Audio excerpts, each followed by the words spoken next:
Hello, everyone. How are you doing today? I hope you all are well. We are definitely here, and we are back with another topic, and it's pretty much Black households will pray the gay away, and the reason why we're on this is because TD Jakes is pretty much disregarding the LGBTQIA plus community, and I have a few experiences of my own that I might just be vulnerable and share tonight. I will be on and off of camera, but you already know I like to do my meditation and my communion. So to be appropriate, we're just gonna keep it like this. But what I did want to do is let you all know Queen is always live in the field. Queen Tulsa is a content personality that's broadcasted on YouTube, Instagram, and other social media. Please like, share, subscribe to this independent channel for the people. Donations go to building this platform. Thanks for taking the time to watch. Remember to hit the like, the share, and subscribe buttons. All right, so we're just gonna do like a story time, and we're just gonna listen to this story on this guy and child, how to get a straight black man to go gay or bi. Let's go.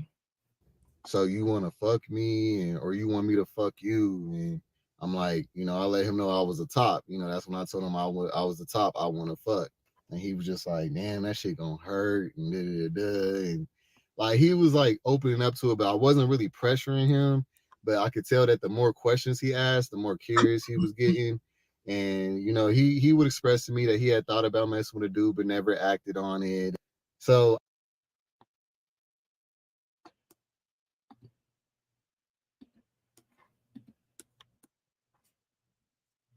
I just like grabbed his booty or whatever, and he was just like, "Whoa, hold up, bro! Like, hold up! Like, what you mean? Like, you get down with dudes?" And like, I was like, "Yeah," and he was like, "Yeah, right. You don't get down with dudes. Like, for real, for real. Like, a lot of like y'all don't realize that because I am masculine and I appear straight to the general public. These niggas don't even be thinking that I'm with it. They be thinking I'm a straight dude, right along with them. You know what I'm saying? Or DL, maybe I don't know, but." And see, this is the thing. Like in our culture, just with like guys like being on the DL and stuff. Of course, I lived a certain type of life before I was trans. So, you know, when it comes to like the whole DL lifestyle, it is definitely kind of like a secretive, it's kind of like a fraternity, you know. It's like there's secrets, there's things that you cannot say, and you know what I'm saying? But let's go ahead and go. He's cute actually, isn't he? I'm full-fledged, openly bisexual nigga, like, yeah. And so he was just like, Oh.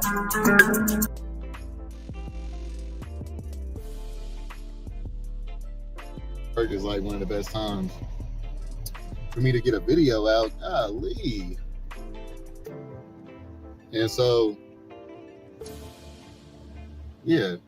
So today, I want to talk about these 2 times where I turned out a dude, okay? I turned out plenty of dudes, but Come on, tell us. I'm doing this one because I have been requested to make this video. Oh, shit. Hold on, y'all. Let me turn down my heat. Actually, let's turn that off. Okay, so hopefully y'all can hear me better, but yeah. I was requested to make a video about a time where I turned out somebody because on one of my last videos about domestic violence, I did give a short little story about this time where I flew this dude out and we ended up getting into a fight in my car, and that's what ended up being the end all be all. But I ain't going into detail, so I'm gonna go ahead and go into detail about that one and this other dude. I'm gonna give y'all 2 stories on this one. All right, so hey there, how are you doing? So pretty much what I'm doing tonight, you guys go over and check out Norris Tony. I'm just like doing reviews on, guys planning and plotting to turn a man out. They say that trans women do that, but this is more of a gay man's situation. It's the fantasy, it's the adrenaline, it's, kind of like what females do, like, oh, I can take your man, I could put this pussy on him and make him be with me, And so like with guys, You know, you have tops, you have bottoms, and guys, they have a hole, they have a butthole where they can, take it in there. Let's get into this straight guy. I met this bisexual guy, openly bi guy. Let's go.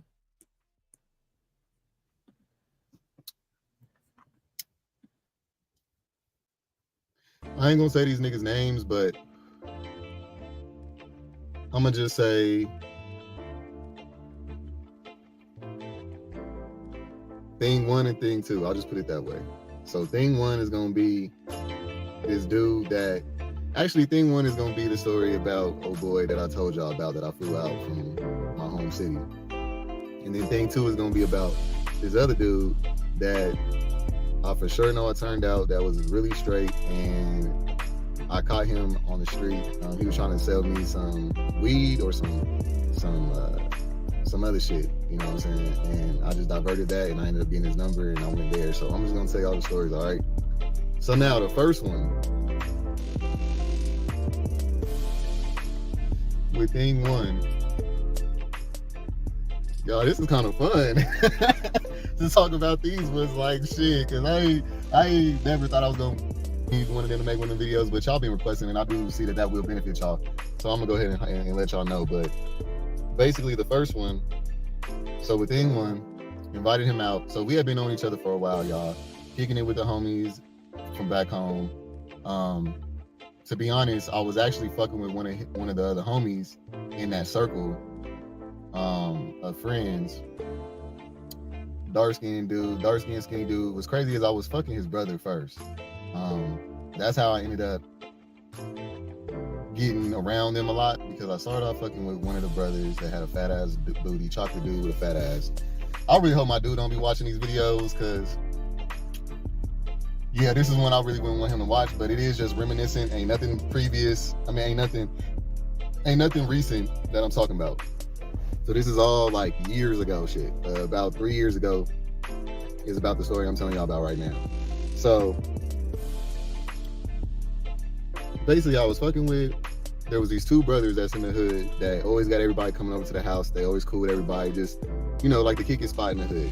So I was fucking with one of the brothers at first, because the thing is that I never understood about these two niggas is that y'all supposed to be, y'all like openly bisexual, but nobody talks about y'all sexuality. Like everybody in the hood just ignored the fact that these niggas was gay or that they was bisexual. Like nobody ever talked about it. Yet all the hood niggas, all the gangsters always kicking it with them, always around. You know what I'm saying?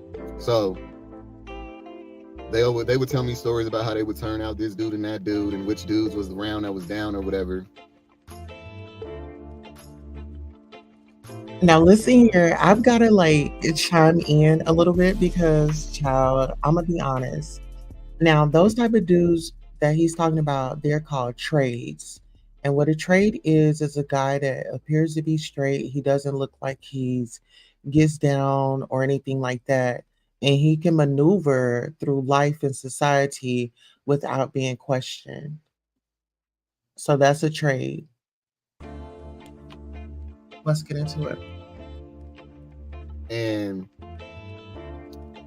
basically I was fucking with one of the brothers, the older brother that's closer to my age. And then me and him started kind of bumping heads on like some ego shit.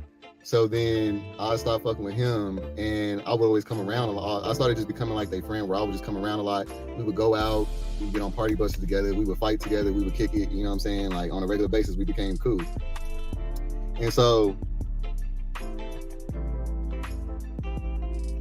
the younger brother was the one that always would tell me about niggas and the niggas that he felt like got down and niggas that he did try that went and everything.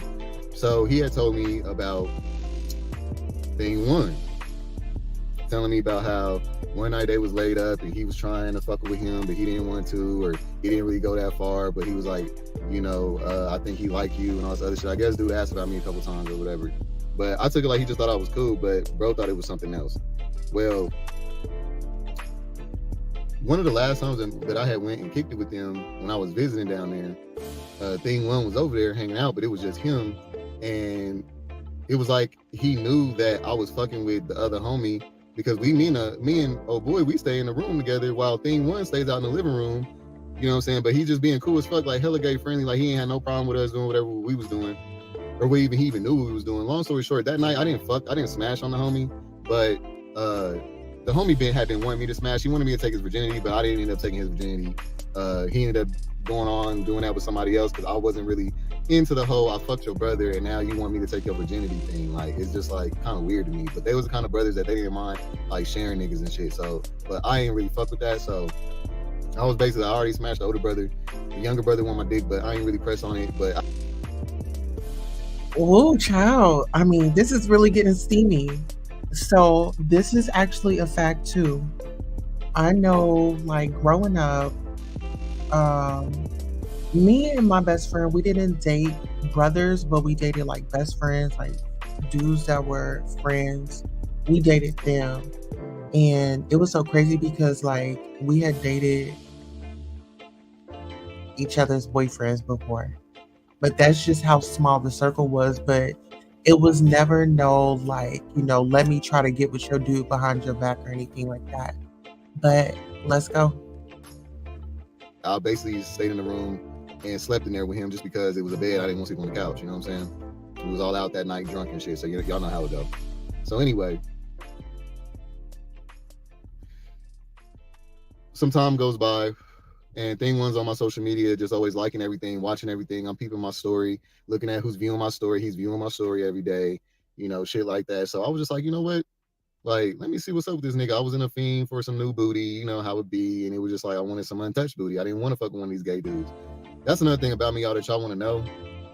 The reason why I started off making these videos about like DL dudes and shit is because that's all I ever got, y'all.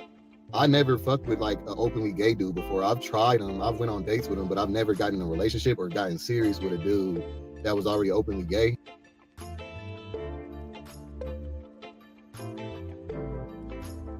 You want to know why? Because the thing is, I'm telling you, like, the whole DL culture, like I said, is pretty much like a kind of like a cult. You can say like kind of like a cult. And then also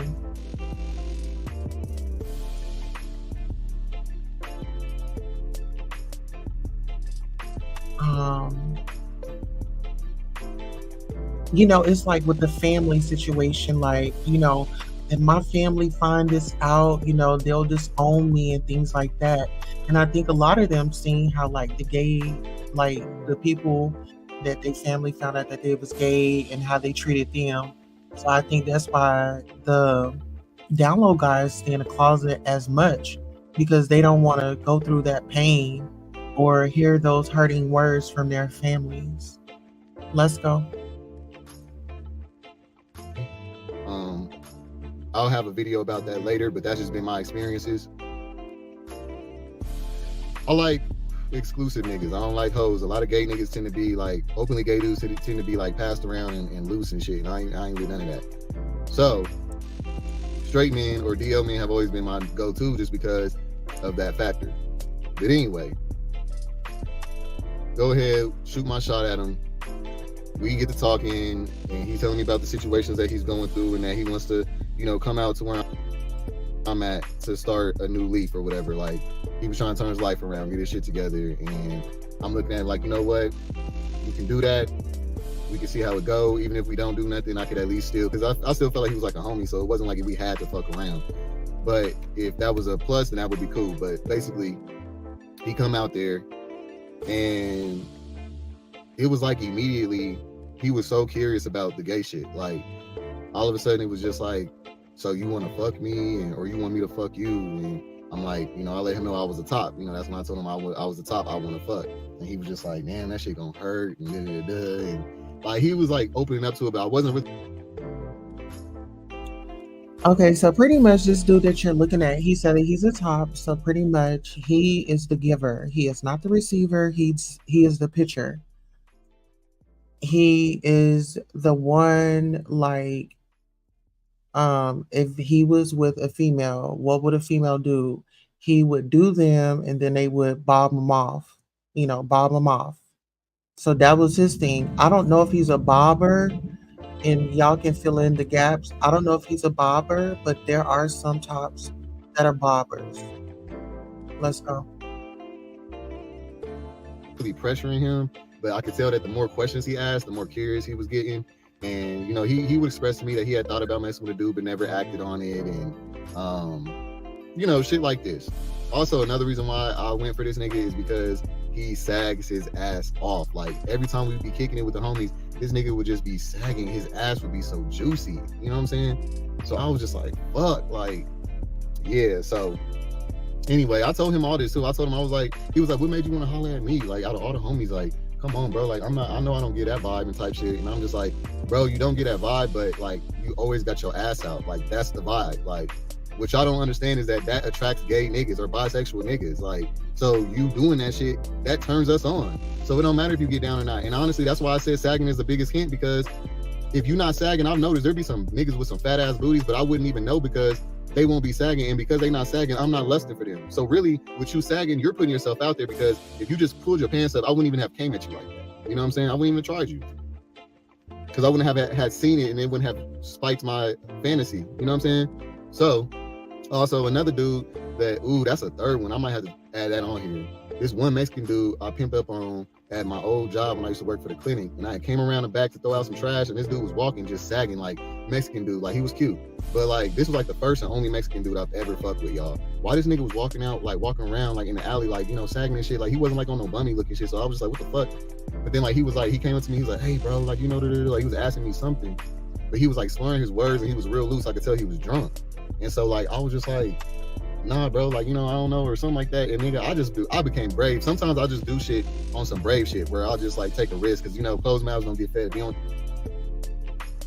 Okay, so this part right here, like when your gaydar goes off, your gaydar goes off.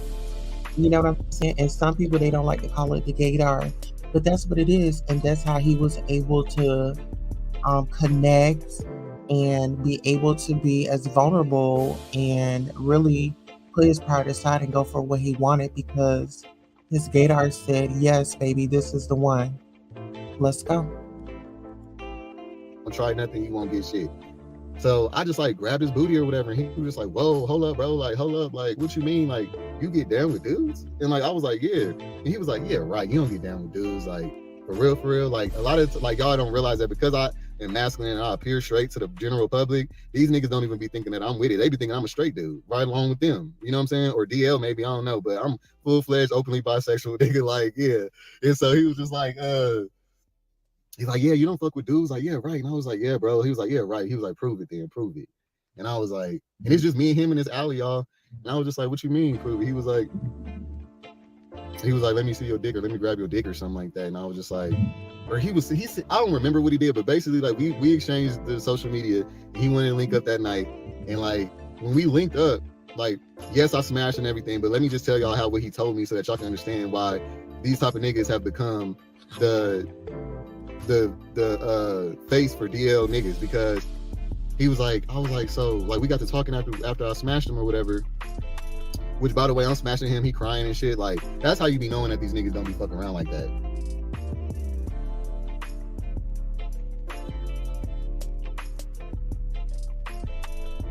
All right, child. So pretty much he's letting you know how he goes about it, you know, and he's already said his appearance, it throws a lot of people off. Let's go. Based on how they react or how they receive the dick. But anyway, we got to talking after that, and he was just like, yeah, bro, I ain't gonna lie, like, yeah, I do be walking around sagging and shit just to see who goes, you know, like shoot they shot or whatever. Like, I don't be knowing how to go at niggas, so I don't be knowing, I just do what the fuck, you know. Like, he admitted to me that he sags to get niggas' attention. Like, and this nigga got a whole baby mama and everything. Like, I mean, he got to telling me hella shit. So anyway, that's just, I kind of went off sidetrack. That's one dude about a Mexican dude I turned out from my job. But now let me go back to thing one. So he comes out, we chopped it up. Like, it took about what, maybe like a week. And then all of a sudden he was ready, boy. I'm talking about, I was at work one day and he was just like, yeah, he was like, I'm ready to try that shit. Like, when you get off, like, let's just get into it right when you get off. I don't even want to talk about it because it makes it weird and all this other shit. Let's just do it. And so I was just like, all right, cool. And so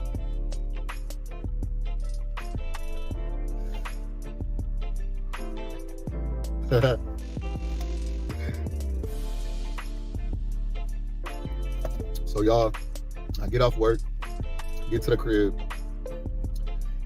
and so we smoke a blunt and shit. We chopping it up like normal, and all of a sudden, like, he was just like, I don't remember verbatim, y'all, but I just remember that this nigga, he wanted to suck my dick, and he gave some of the best head. Like, he sucked me up for hours, y'all. I have never been sucked up for hours. Like, I'm talking about suck me up. I bust a nut. He keeps sucking. Like, he became very aggressive about the second time, to the point where I had to be like, hey, like, let's chill out. All right, so now this is what you call a power bottom, right? So what he's dealing with, like the person that he's encountered, is a power bottom, right? Let's go. Like, you chill out. Like, you doing a lot. Like, I'm not, I ain't in the mood right now type shit. He'd be like, nigga, don't get me started. Like, don't get a nigga started. And then, like, on this gay shit, like, I wasn't even on this gay shit like that. And, like, you done got me started. Don't be trying to back out now. Like, don't be trying to, like, he was making me feel intimidated. Like, damn, like, nigga, what? Like, you're really, like, with the shits now, like, out of nowhere. Like, off of one experience, just, I'm trying to tell you, y'all get that one experience on them right, nigga, and they will never forget. They will be bisexual. I'm trying to tell you. Listen here. From experience, with the power bottoms and the bottoms, like, yeah, if like it's a good experience and everything is good and y'all really connect, it could really be something. But I want to say, like, I've been with a couple, well, an openly bisexual guy, and actually he brought me to his house and his baby mother was there, and she didn't participate, but we were at his house. But yeah, it definitely goes down. Let's go. Tell you, like, bro was with it. And so I think that's what ended up getting to the fight, because, so just to double back a little bit, because I don't want to be too descriptive, but basically I took his virginity, his head virginity and his bottom virginity. I smashed him, and the first time, it was like, man, like, it was so good. Like, I mean, virgin booty is some of the goodest shit, y'all. That's all I gotta say. And like I said, he sucked me up for hours. The second time, it was like a lot of head as well. He was trying to come on to me, and I had got home from the club or something that night, and I was really just kind of like, I don't know, I feel like he was just coming on a little too strong, and it was just kind of like turning me like a little left, you know what I'm saying? And so I really didn't fuck with him that time. So then,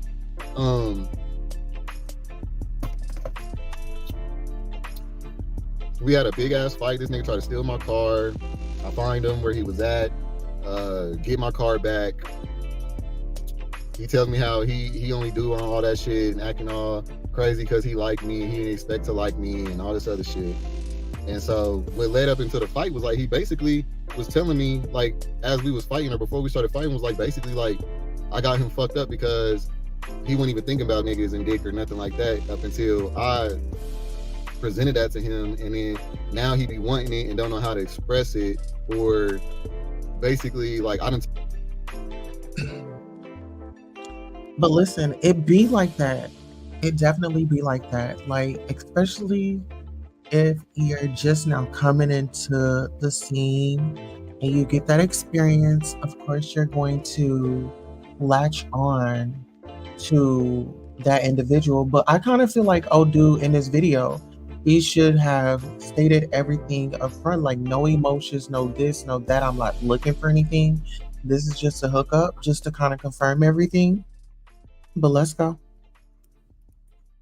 Turned him out, and he's dealing with like PTSD of it or some shit. Like, he was dealing with it like in a way where he was battling himself. And like, I'm just telling y'all this part because we always talk about the fun times that we have with turning these niggas out, but we never really take the time to realize what that can affect them, how that affects them, and also how it's going to affect you being the dude that turns them out. It's a lot of responsibility taking a nigga's virginity, taking anybody's virginity, let alone a nigga that's supposed to be straight. You know what I'm saying? And you take his manhood in a way to them, is how they look at it. Well, some people react differently. Everybody reacts differently to that. I've had niggas ignore me, ghost me for taking their virginity. Like, I've had niggas be on my nuts. I've had niggas, they can all act different. You know what I'm saying? You can't really gauge how they gonna take that. And so I feel like I got attacked because of that. Like, I done got this nigga all up in his head and all up in his confusion. Now he don't know who the fuck he is. And now, well, I'm just gonna say this, like, In the male body, there's a prostate, and if you, I mean, you got to look at it like this. You know how women enjoy the pain, right? Just imagine a dude getting slayed the same way, and it's a different type of feeling, right? Well, yeah, because I don't think women don't have no G spot in theirs. Well, they have it in their. Y'all get what I'm saying? Let's go. I'm getting choked over in the fucking seat, and I didn't have to beat this nigga up and get this nigga up off of me, and then this nigga done got to jail. You know what I'm saying? So it's just, that's how that circumstance of me turning that nigga out ended up. That was thing one, all right? Now, moving on to thing two. Now, this nigga was like, he's out here in Colorado. He's a hood, like, celebrity. Like, everybody know this nigga. I didn't even know that he was that popular until after I had already smashed him. But basically, I was out at the club, at this gay club with all the homies, and in Denver, the gay club is right next to all the straight clubs. So you come out that motherfucker, and there's a whole strip of clubs. Well, a lot of the hustlers and drug dealers will be on the corner by that 7-Eleven, and they be offering y'all all kinds of shit. They know that there's hella clubs right there. Everybody want coke, weed, all kinds of shit. So the nigga basically, we walk to the car, we get in the car, this nigga was like, hey bro, like you want to, you want this, you want that type shit. And like I was like, nah bro, I'm good. And he walked off, bro. When he walked off and I saw that nigga's ass, yeah, like I'm talking about, I was like, damn, that's always it for me, is the booty. Like the sagging shit gets me every time. Like real shit, like no shade of my game. But that's the reason why I think niggas that sag get down, because every nigga I've tried that sag, they go, nigga, they go, okay? So anyway, and not in the way that bottoms be thinking. Like, y'all always be thinking that these niggas want to fuck y'all just because they fuck bitches. I've literally talked to a DL bottom before and asked him, if you like to fuck bitches, why don't you just fuck niggas? Like, bitches, or why don't you just fuck bitches in the asshole? Like, niggas got, everybody got an asshole if you just want to fuck. He's like, nah, bro, like, I fuck with niggas because they have a dick. Like, that's the whole point of fucking with niggas for their dick. I can get pussy whenever I want. I don't want to fuck a nigga. I want to get fucked by a nigga. Like, I'm like, whoa, okay, got you. But anyway, so this nigga was like,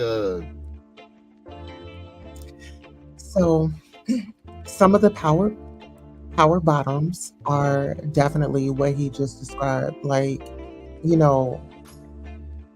some guys, they want it for different reasons. Maybe they're so powerful and they want to submit, and this is their way to submit, right? When it comes to like the acts and stuff like that, not everybody gets done, not everybody gets done, It's not like, oh, you're going to mess around and you're going to automatically become a bottom. He's just saying, like, his weakness is a dude with some fat cakes. And that's my weakness too. But this is about him. Let's go. Trying to sell me some shit. So I was like, nah, I don't need that. But hey, bro, like, can I get your number? And I'll see if I need it later or whatever. And so he was like, yeah, cool. So he gave me his number, and shit, I went and dropped off the homies. I hit that nigga up just on some, just to see if he would go. You know what I'm saying? Like, you just got to try. You know what I'm saying? You just got to try. Like, all different ways. Like, you just got to try. Because a closed mouth does not get fed. So I was just like, hey, bro. Like, I texted him. I was just like, hey, bro, like, you ever mess with a dude or something? I don't know. I was drunk, so I was brave. But I know I just went straight in. I ain't doing that whole, I'm about to be your friend, play your friend for 2 weeks to a month, and then try to shoot my shot later or get you while you drunk one night. That's not the way. If that's your approach, that's cool, but that ain't how I do it, all right? I'm straightforward. I didn't come out the closet to be playing them games. Like, they can play them games with them other DL niggas. I'm not DL. I'm shooting. Girl, so is that how the DL dudes be doing it? Like, hanging out with the straight dudes, trying to be their friend, and then eventually shoot their shot? Child, that's a lot. Let's go. My shot. If you want to turn me down, fine. But if not, then hey, let's do what it do. So basically, the nigga was just like, no, he hasn't and shit. But like, he was still talking to me. So I felt like, all right, well, you tryable then. So I was like, well, shit, you want me to link? Can I come back and scoop you up or whatever? Like, what you doing the rest of the night? You want to chill type shit? You want to smoke? And he was just like, yeah, we can smoke, bro. Like, that's cool. So like, he was like, yeah, you can swoop me up. And so I went back and swooped that nigga up. Took that nigga back to my bro's crib. Me and that nigga was in the living room chilling for a minute. And how I started, I was like, I was like, hey, bro, like, I was like, you ever let a girl like eat your booty before? And he was like, nah.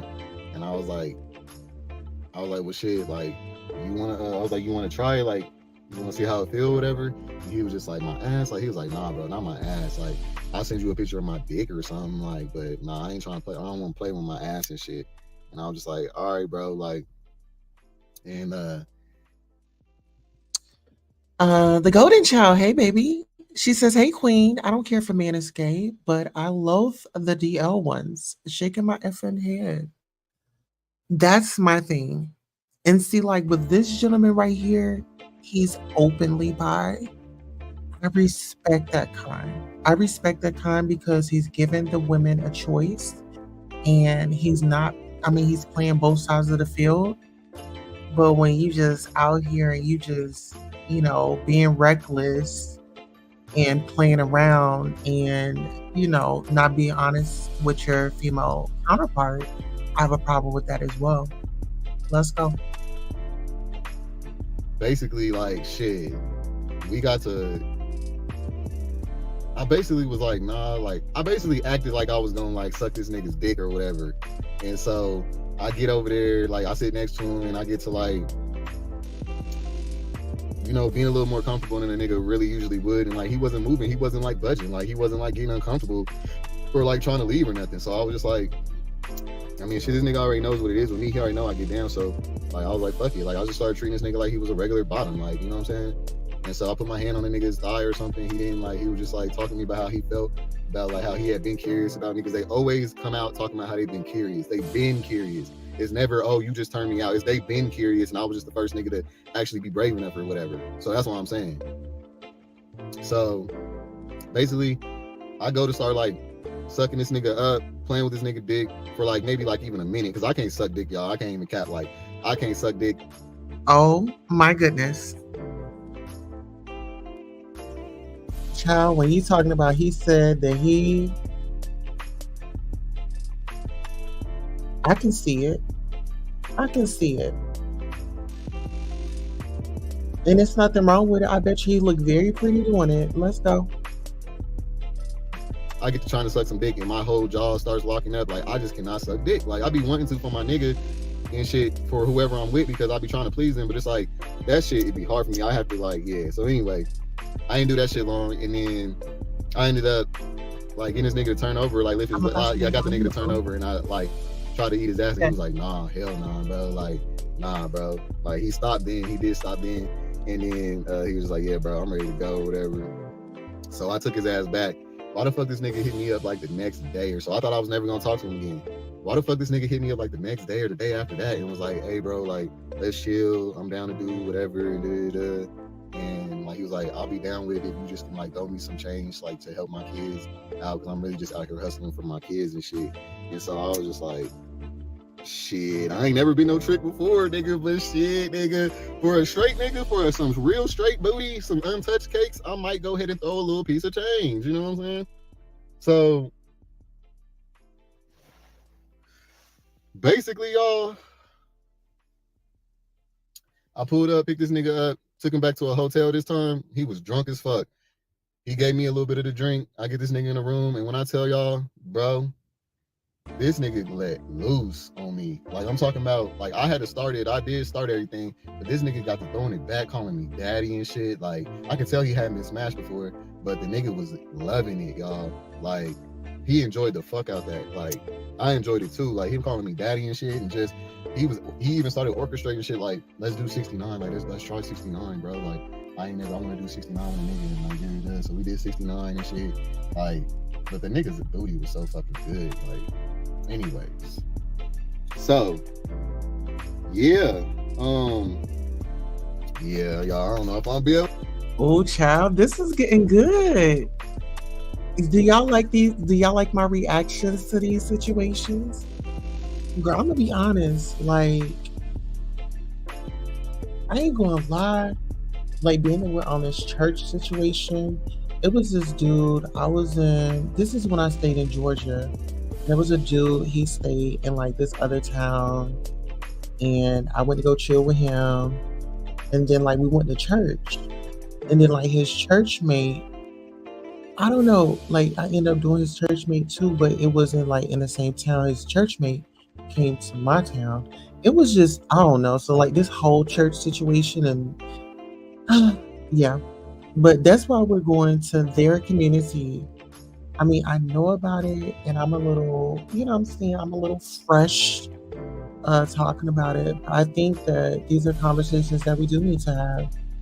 And I've been trying to have these conversations, but my kids been home. And so just trying to find the time and making sure they're asleep, things like that. You know what I'm saying? To have these conversations, but let's go. I'm gonna post this one. Shit, I'm nervous as fuck. Cause just even talking like that, if I heard my dude reminiscing and talking about shit like that, I wouldn't like it. You know what I'm saying? So I just hope he ain't really watching my shit. But baby, just know if you are, it ain't nothing but you now, and I don't give a fuck about nobody else. Settle down. I'm just giving my content to these niggas, okay? But anyway, after that, buddy was hitting me up all the time, trying to kick it, and like I feel like I let him down. I ain't gonna lie, because like after that, I really didn't fuck with him like that after that. But it's because I was dealing with some other shit, and I wasn't really like, you know, that was just fun for me at the moment. I wasn't really trying to be serious, or I didn't know what I was doing. This was a long time ago, you know what I'm saying? So I just know that he was really like trying to fuck with me, and I kind of like threw him off to the wayside, you know. But shit, it's crazy because every time that I would go out, or like whenever I would kick it with other niggas and shit, he would always be around. That's how I found out that he was hella popular. Like I'm like, damn nigga, like it'd be out in the street at an event downtown, or just out kicking with the homies, and like all of a sudden like this nigga pop up, or we going buying some weed from this nigga. And I'm like, damn, like, and the whole time I'm just like, what's up? And he like, what's up, nigga? Yeah, nigga, you ain't hit me up. Like, you know, like the DL code, you know, and don't nobody else know that me and this nigga fucking around, but he'll be like, yeah, nigga, you ain't hit me up in a minute, nigga. You better hit me up type shit. Like, that's how he'll talk to me when he see me. And it's, you know, I'm talking about the nigga that threatened me and shit, sent me messages like, nigga, I'll beat your motherfucking ass next time I see you. You gonna ignore me. Like, he would really act like a bitch. Like, these niggas really, like, you penetrate somebody, I'm trying to tell you, you hit that spot, they get to acting like a bitch too. Like, Listen, oh my goodness. Oh my goodness. Now that part is the truth. Like, I've been threatened like so many times. So many times. It's crazy. But it's like they need what they need. And you know, it's in their mind. I got comfortable with this. I love the way you do this. Um, and you know, they'll say like, "Oh, I haven't done this. I haven't been doing nothing with nobody," things like that, and things like that. Like I don't know. It's like a rush for them. Like I don't know. It's different. I'm trying to like channel that energy. You know, channel that back. Those moments back.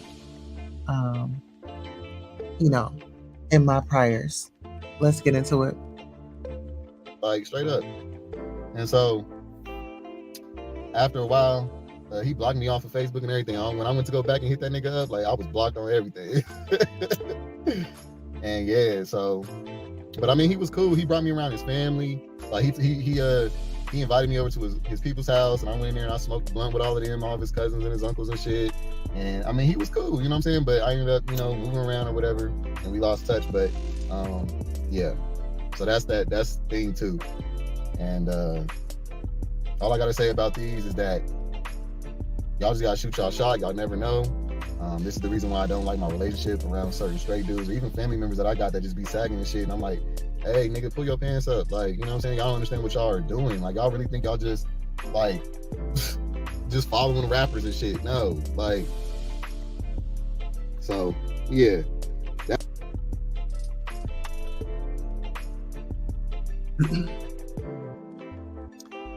Well, child, he said he has to tell his family members, you know, y'all pull up y'all pants, you know, like baby, baby girl, a babe, you want to be somebody's baby girl,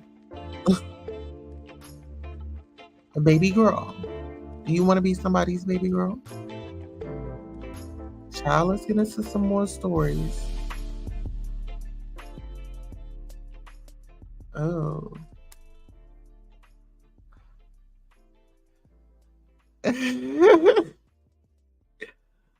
Girl, okay, let's get into this.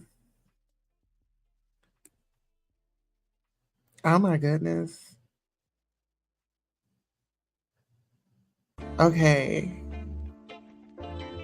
Y'all ready for this one?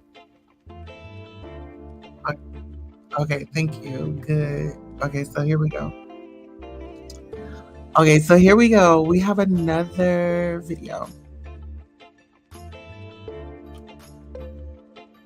Are you guys enjoying this?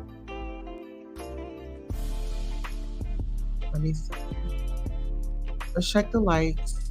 You guys, please like the video. Like the video. Okay. So let me go ahead and bring up this one. So this one is masculine versus femme.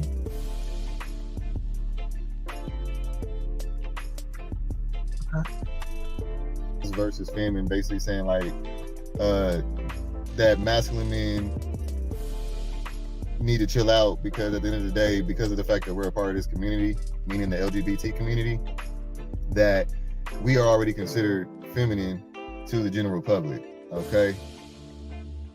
Now I'm gonna address that, and then the other thing I wanted to address was the phrase of being attracted to masculinity is a feminine trait. I've heard that phrase as well, so I want to go ahead and address both of those. So the first one, as far as us not being perceived as masculine in the general public, basically the comment was stated that, and this was coming from a feminine person, and it always usually is. I've noticed that feminine people always feel the need to attack masculine guys in this community because they feel inferior to us, honestly, is what I feel. That's how I take it. That's what it comes off like. And we intimidate them, and so they have to come at us with some type of shit because they're upset that they're not like accepted in the ways that we are. But I'm about to put y'all up on some game and let y'all know that there's two sides to every story. And as a masculine, bisexual, open man in this community, I'm about to tell y'all like the pros and cons of being masculine. It do have its, you know what I'm saying, its negatives on it. And y'all think that we just got it, you know, so grand, which we do have it better in certain ways. I'm not gonna knock that, but also the point I also want to make with addressing that is that y'all saying that we're not considered masculine in the general public, y'all going off of these stereotypical norms. Y'all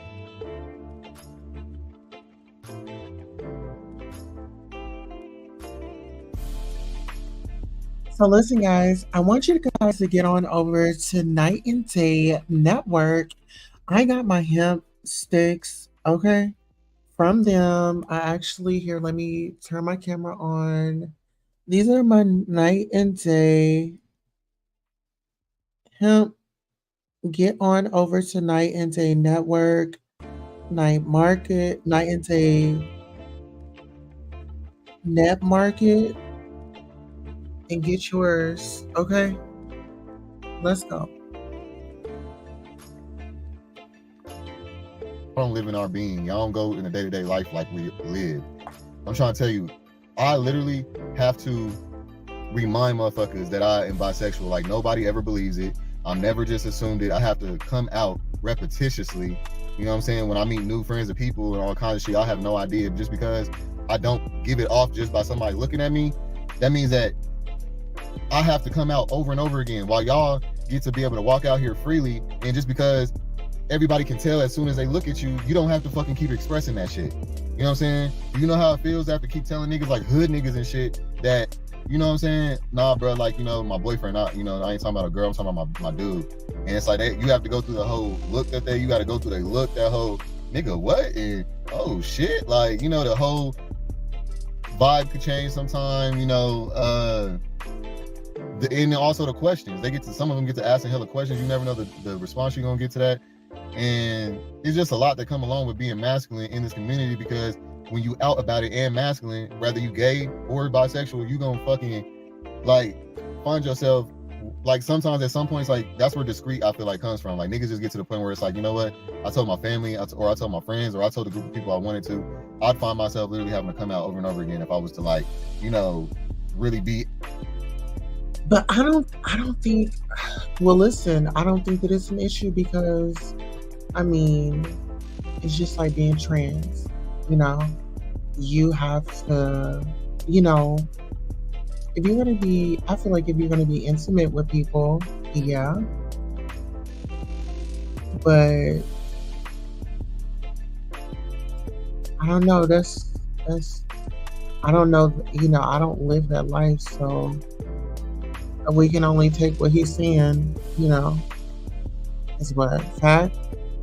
I don't know, but let's get into it. Let's go.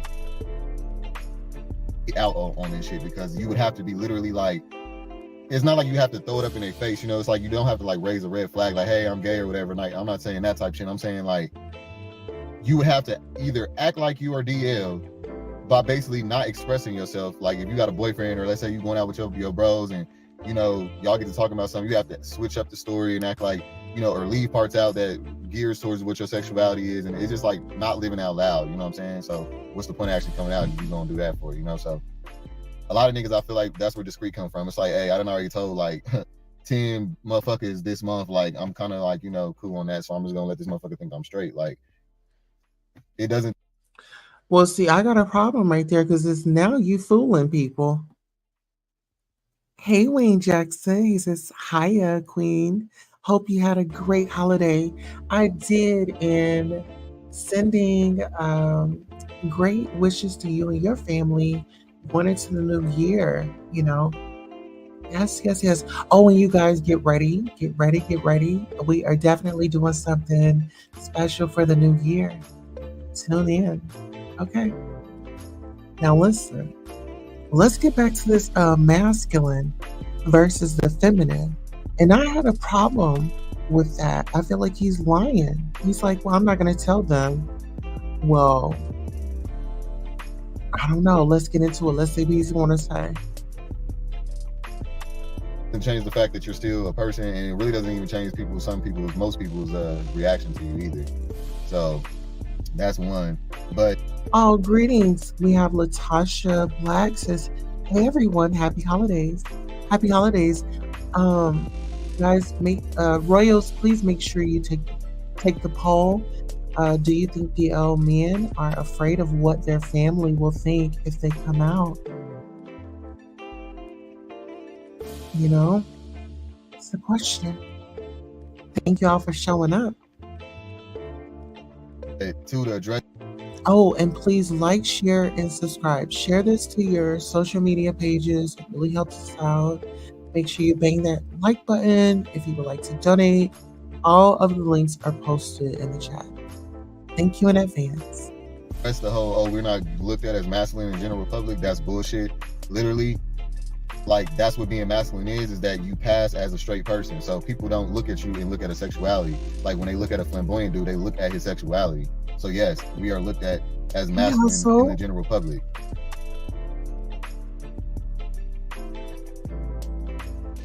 We definitely reminded them.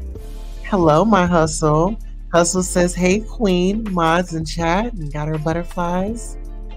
I love you all. Happy Kwanzaa to those that are celebrating. That all the time, trust me.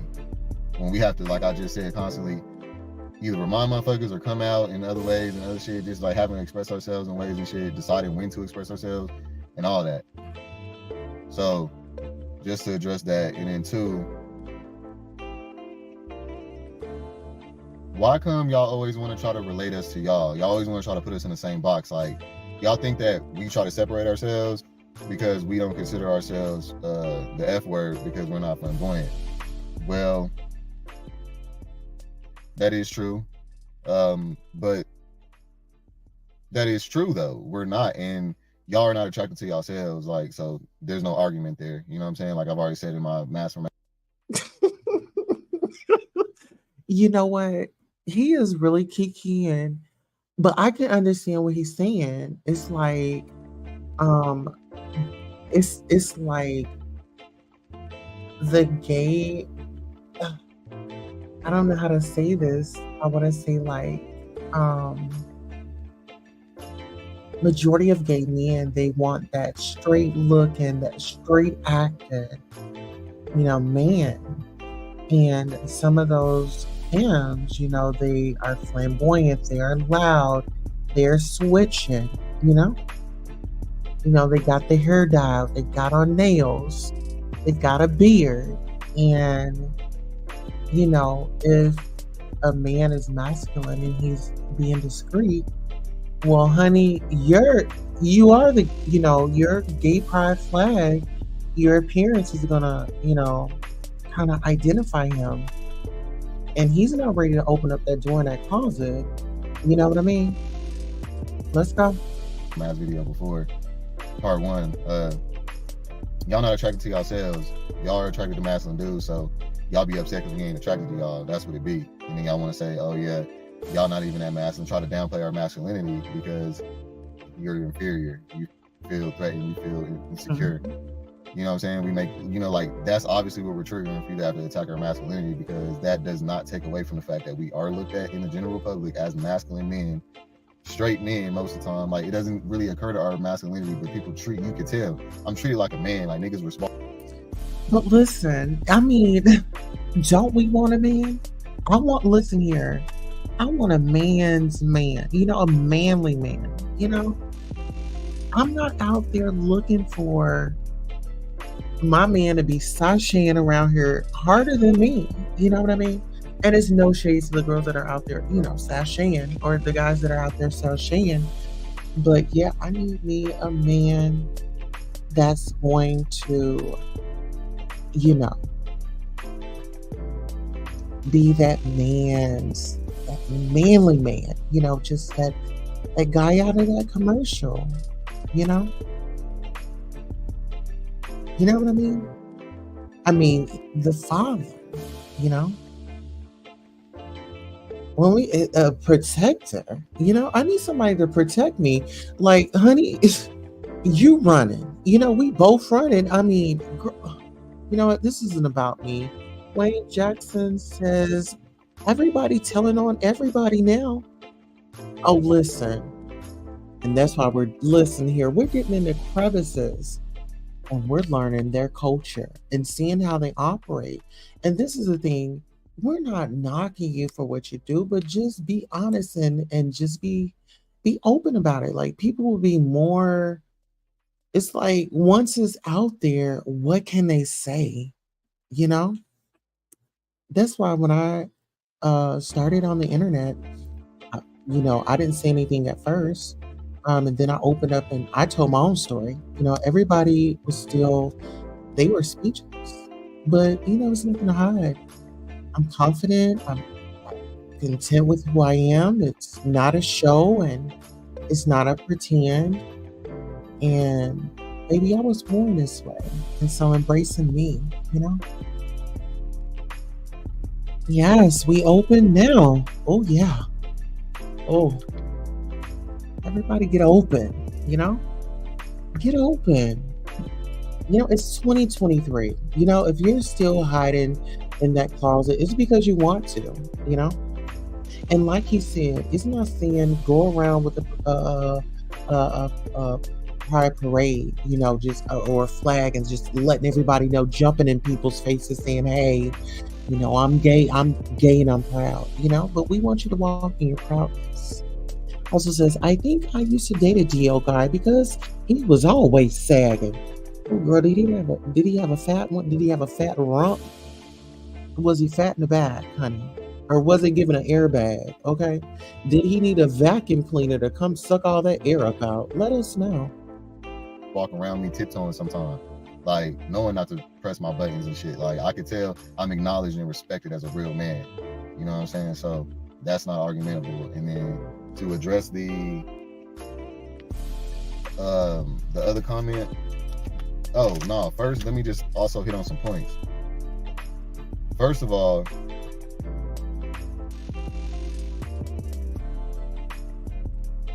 well, listen here, before we just jump up into that, before we just jump up into his part 2, I wanted to can we take a love offering? We've been here for an hour, and if we can just take a love offering, whatever you can give today, it's going to be highly appreciated. It's going to be highly appreciated. We are asking for donations.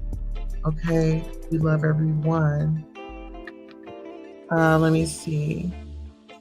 He has a little big booty. Oh, child. Wait a minute. We love everyone. Be you and do you. Listen here. I want be you and do you and be the best at it. Listen here. If you be the best version of you, if you're gonna rock it, rock it. You know what I'm saying? Be the best version of you. You know. We'll go on a quick commercial break. We are in the tithes and offerings. So, guys, the Royals, please go ahead and hit that Cash App. Okay, get into that. Get into that. Oh yeah, where's our commercial? Okay. Let's see.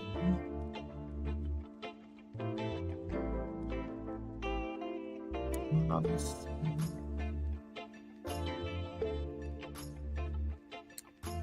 All right, where's our commercial?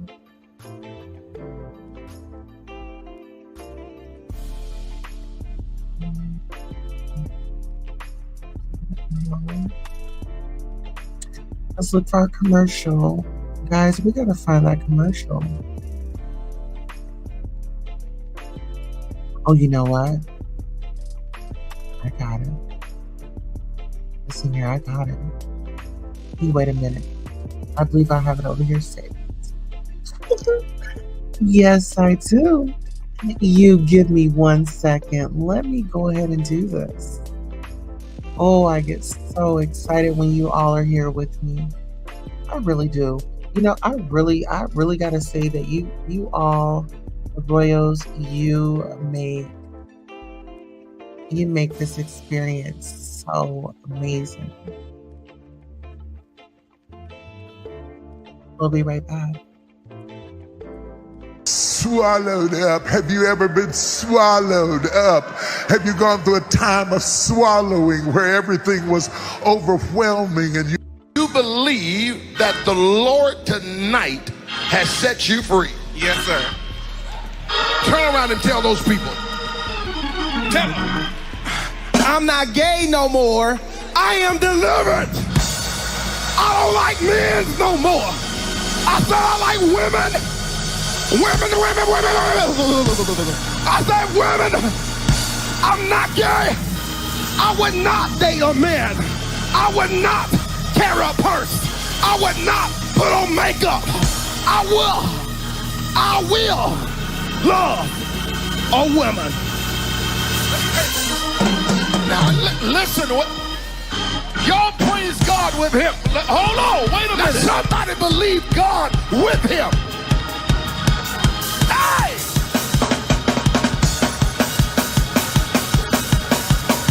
We don't just preach condemnation. We preach reconciliation.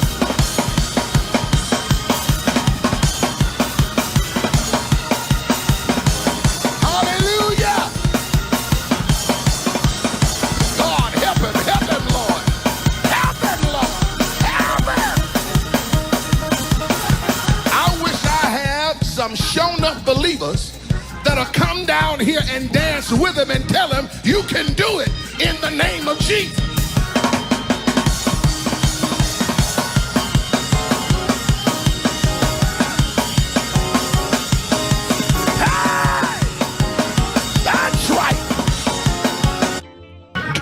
Believe that the Lord tonight has set you free. Yes, sir. Turn around and tell those people. Tell them. I'm not gay no more. I am delivered. I don't like men no more. I said I like women. Women. I said women. I'm not gay. I would not date a man. I would not carry a purse. I would not put on makeup. I will love a woman.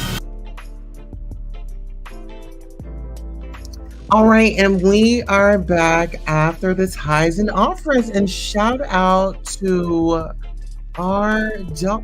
we got a super sticker from Wayne Jackson. Wayne Jackson, we really appreciate you so much. And you know what? Let me show you again. Thank you all so much for supporting Queen Tulsa, the show, whether it's a like, a share, a subscribe, a Cash App, a PayPal, or a Zelle. Thank you for coming by and watching the show. And this is your commercial for being acknowledged for just being here. Thank you, thank you, thank you. Without you, who would be watching? Thank you for tuning in. And listen here, shout out to my baby Hustle. She's always on the hustle. I just received your Cash App as well, baby. You know I have to give you your own shout out. And listen here, I just want to know, have you ever been? Would have been swallowed up. Have you ever been swallowed up? Okay, we just wanted to know if you've never mind. Let me go ahead and thank you for that Cash App. Thank you all so much for supporting Queen Tulsa, the show, whether it's a like, a share, a subscribe, a Cash App, a PayPal, or a Zelle. Thank you for coming by and watching the show. And this is your commercial for being acknowledged for just being here. Thank you, thank you, thank you. Without you, who would be watching? Thank you for tuning in.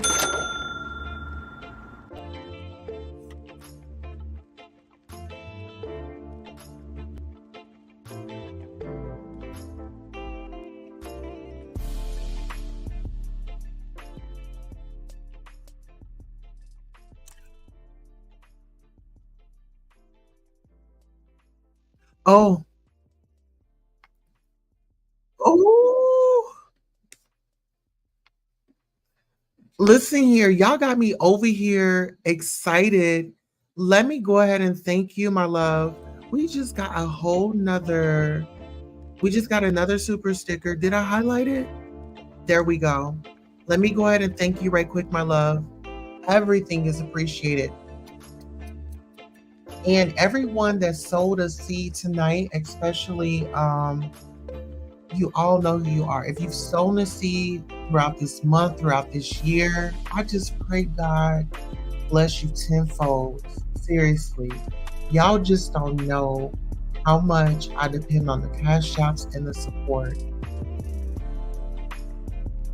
This channel is for the people. So the more that we invest, the more that we can have more great times, and then more times that we can have raffles and giveaways. For those of you that got your body bars and your mugs and things like that, it does not go unnoticed. I love you all. I just been working behind the scenes. But let's go ahead and give our babies a thank you for their support. This one's for you. Thank you all so much for supporting Queen Tulsa, the show, whether it's a like, a share, a subscribe, a Cash App, a PayPal, or a Zelle. Thank you for coming by and watching the show. And this is your commercial for being acknowledged for just being here. Thank you, thank you, thank you. Without you, who would be watching? Thank you for tuning in. Yes, happy holidays, and hopefully you guys can get swallowed. I meant have a great holiday, New Year.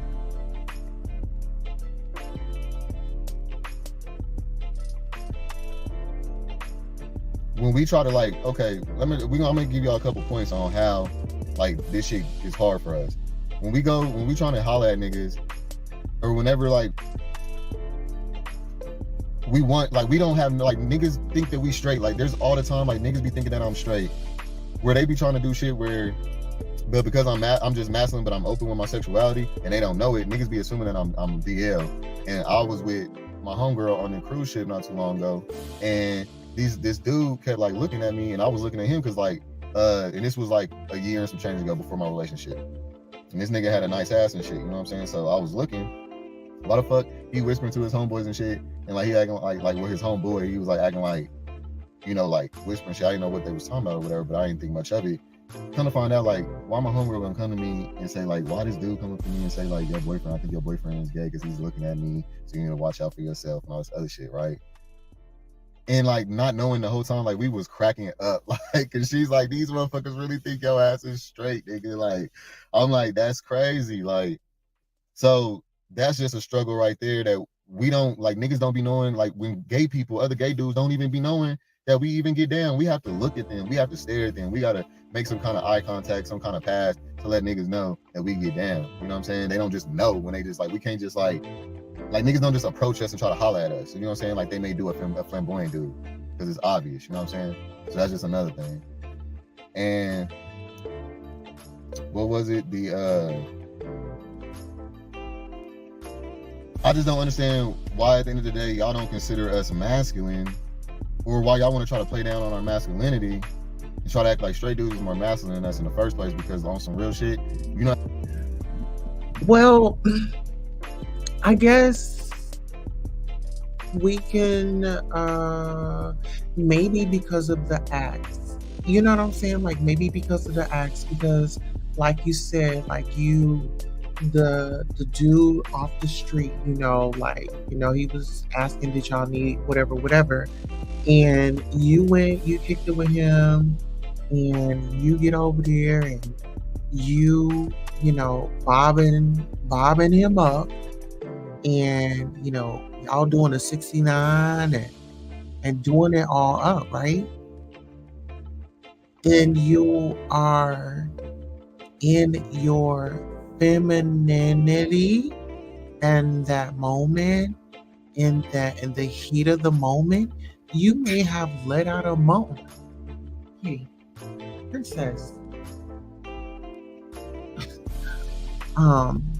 You know, you may have let out a moan or something, or you may have bagged it up, or you may have, you know, laid on your back and you know, they said, oh, I want my groceries ate. You laid on your back and you threw those legs up. Or maybe you got on all fours, or maybe you know, bent over. It's certain ways that we can look at that, right? Maybe you like to wear nylons, you know. Maybe you like fishnets. You know, maybe you like wearing panties, you know. So it's different things that could, you know, or you might like to wear G-string. I don't know. We just throwing out ideas. Let's go. How much masculinity and nuts it takes to fuck a dude. Like, real talk. Like, let's just be real here. Like, it's one thing to lay down a female, spread her legs, get in between her. That's what it's made for. That's natural as fuck. All right? When you're doing it with a dude, it's not as simple. You have to do more to get in ass. You know what I'm saying? Like, you got to finesse more. You got to be like, nigga, have y'all ever tried to pick up a nigga fucking? Like, it's easy to pick up a female and fuck half the time, but have you tried to pick up a nigga and fuck? Like, I'm trying to tell you, like, and keep a hard dick too. You got to really have some, like, I feel like they sleep on our. Listen here, you got to learn how to do math or algebra, or geometry, or whatever they call it. Okay, I mean, he says, have you ever tried to? And girl, that's why I'm the lady. Okay, I'm the lady. I'm not. Listen here. Back in my days, now, child, that'll be for another day. Okay, this isn't about me. This is about masculine versus femme. Let's go. Masculinity, y'all. Like, we really some bold ass niggas. You know what I'm saying? So it's like, I don't know. Maybe that has nothing to do with it, but I'm just saying it's just another way to look at it. But I would take that part off like a motherfucking shit. Hell no. I don't know about that, but I will say that, like, I never felt like a nigga like change in a way that I didn't like them to. Like, well, not all, but I'll say most of them. They don't get feminine and shit just because you fuck them. You know, if they never took me, you know what I'm saying? Like, they don't bitch out. It doesn't, like, I don't see a manhood. Well, I don't know, because Thank you so much, Latasha Black. Latasha, actually, hold on. Did I read these comments? Hustle says, the way he says swallowed always gets me. Wayne Jackson says, if you listen close, they always tell on themselves. Absolutely. Happy holidays, everyone. Latasha Black says. Wayne Jackson says, Happy New Year. Also says, we love our mugs and our body bars. Yes. Latasha Black says, great show. I love it. But listen, I can't, it's certain, I don't know.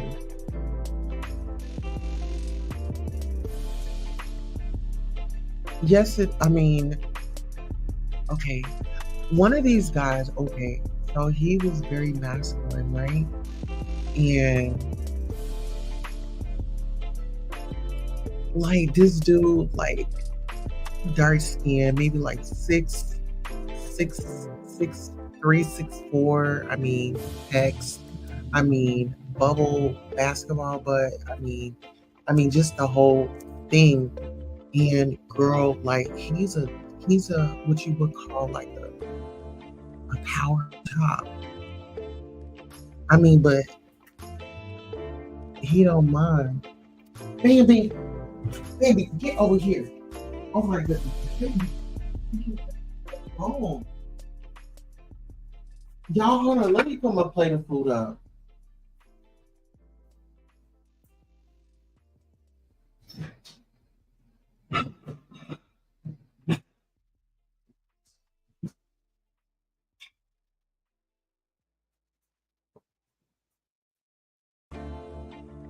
Okay, let's go ahead and get back up into this content. Latasha says, always be who you are. Don't forget to love yourself. We all different. And that's the thing. You have to love yourself because at the end of the day, this is how I look at it. Whether you mass, film, wherever you are in life, whatever you choose, how to go.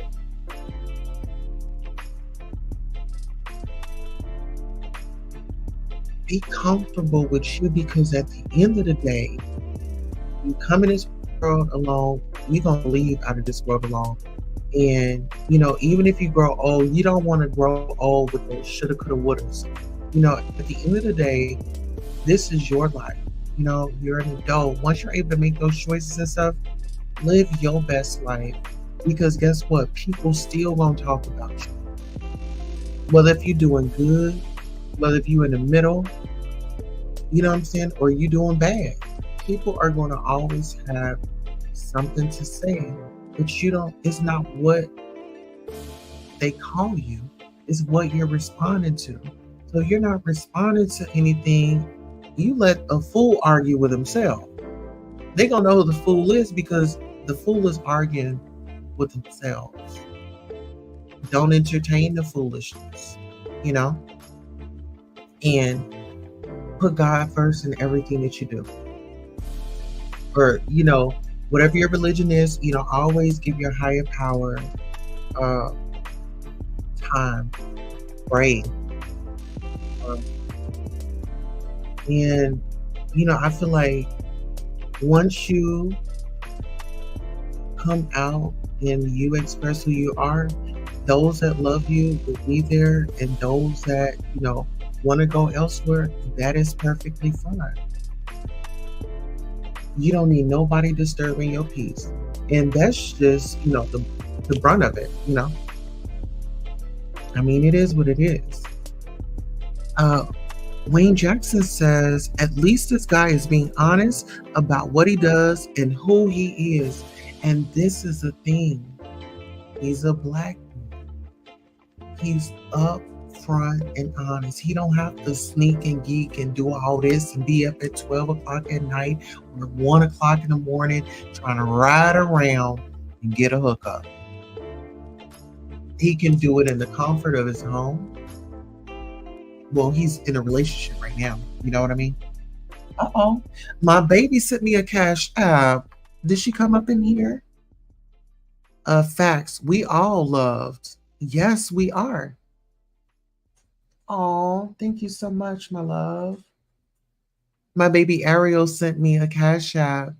The more he talks, the more insight I get into the realm. Yes, I think this is so important to have this conversation. A baby Ariel, baby, this is for you. Miss Ariel. Thank you all so much for supporting Queen Tulsa, the show, whether it's a like, a share, a subscribe, a Cash App, a PayPal, or a Zelle. Thank you for coming by and watching the show. And this is your commercial for being acknowledged for just being here. Thank you, thank you, thank you. Without you, who would be watching? Thank you for tuning in. Yes, yes, yes. Thank you for your support. I really, really, really, really do. You know, I'm in a different mug tonight because we're on a different room. Okay. Well, listen, we're making it through. Okay. The more he talks, the more insight I get into that realm. Yes, and you know what? It's all about understanding and it's all about respect and understanding, you know. And I think people get disrespectful and they get out of line when they don't understand something because it's like, I guess it's like a defense mechanism. Let's see. The Golden Child says, "Hey, Latasha and Hustle. Wow, thanks for sharing, Tulsa. Absolutely, my love. I love you all. Seriously." Latasha says, "Hey." Also says, when he told the alley story. Listen. That particular part, listen, you know, we're gonna do members only. Members only. I want to share some ideas on members only. So we'll have a members only. What's today? Thursday. Is it Friday? Not Thursday or Friday? Okay, it's Thursday. How about we go members only live today sometime and discuss some things? We should kind of, you know, work these conversations because you guys know my past. You know, I walked the streets and, you know, I was in the field of escort. And so we can talk about it all. She's in the bushes. I love you. Yes, watching on the television. Respect everyone. Absolutely. All right, so I think that I've read all the comments. Is it fair to say that we can get on up into this man's masculine versus femme conversation? I love it. Let's go. Being taken, I don't see that kind of shit, just to be honest, you know. For anybody who was ever wondering about that. And then also, just to address something else on this video that was said in my comments. Well, one of the videos about me, about the how to turn out a dude video that I did, and everybody, like, people was commenting saying like those dudes was never straight. You can't turn out a straight dude. All right, let me let y'all know what turning somebody out is. Is whenever you get somebody to do something, convince somebody, influence somebody, encourage somebody, whatever you want to call it, manipulate somebody, whatever you want to call it, to do something that they don't perceive as moral or something that they don't want to do or something that was frowned upon or that's taboo. And you get them to do that, and then they start liking that shit, especially, and to where they continue to do that, like, that is turning somebody out. Anybody can be turned out, bro. Like, just like how niggas do women, a good girl, the church girl, how, you know, they go for the bad boys or the bad boys go for them because shit, it's a catch. You know what I'm saying? You get them to come out their shell, and this little good girl now, you know, busting them wide open, all kinds of shit. And now she's doing that shit all the time, or, you know, you got her to drinking, now she's drinking all the time. Like, that's turning somebody out. Like, I don't understand what y'all don't get by that. Like, so regardless if the nigga was curious or not, he had not done it. He was suppressing it. It's still a win. A win's a win. All right, so straight up. All right, and then, so yeah, just to throw that on there. But yeah, just to address the last part, because I don't want to make this video hella long. The being attracted to masculinity is a feminine trait. All right, now look, I can't wait to say this shit because I'm sick of hearing that shit. Y'all, we are fucking men wanting to be with other men or wanting to fuck other men. That makes us homosexuals or bisexuals, right? So that means that we are attracted to the same. That's what homosexual means, is same, not opposite. When you put on the opposite, you look like the opposite, and that's unattractive. That's one. I've already been said that. Two, the main thing though, y'all, we were raised under men that were masculine. Was any of us raised under some gay people? Was any of us raised under some flamboyant? Well, yes. Okay, Latasha Black says, Tupac, keep your head up, girl, and that's my jam. How you doing? Okay, that is my jam. And then what is the other one? Keep your head up and picture me rolling. You know? Wayne says he's right. That's why young girls go for bad boys, but I never understood it. Absolutely. Oh. And seeing our mothers date those type of guys. Wow, because I've had my fair share of like bad boys, but bad boys, they just, when you're a good girl and you're not even on that type of time, man, they will mess up your life if you let them. If you be that vulnerable, they can really mess up your life, right? They're so toxic. But it's like, I don't know, it be the vibe, you know what I'm saying? Sometimes it just be the vibe, you know? Yep, picture me rolling my jam. Oh, absolutely. Okay. Hey, at the Golden Child Hustle says, welcome 2024. Absolutely. All right, let's go, y'all. Men with women in the home and all that shit. Were any of us raised like that? No. Just like women are attracted to certain men that remind them of their father, just like men, straight men, are attracted to women that remind them of their mother. You know what I'm saying? Type shit. What's the difference gonna be for us? Y'all think we gonna be attracted to flamboyant men when we ain't never seen that shit growing up? It's perfectly natural. I get it. I get it. I get it. Wow, and this just opened it up a little bit more.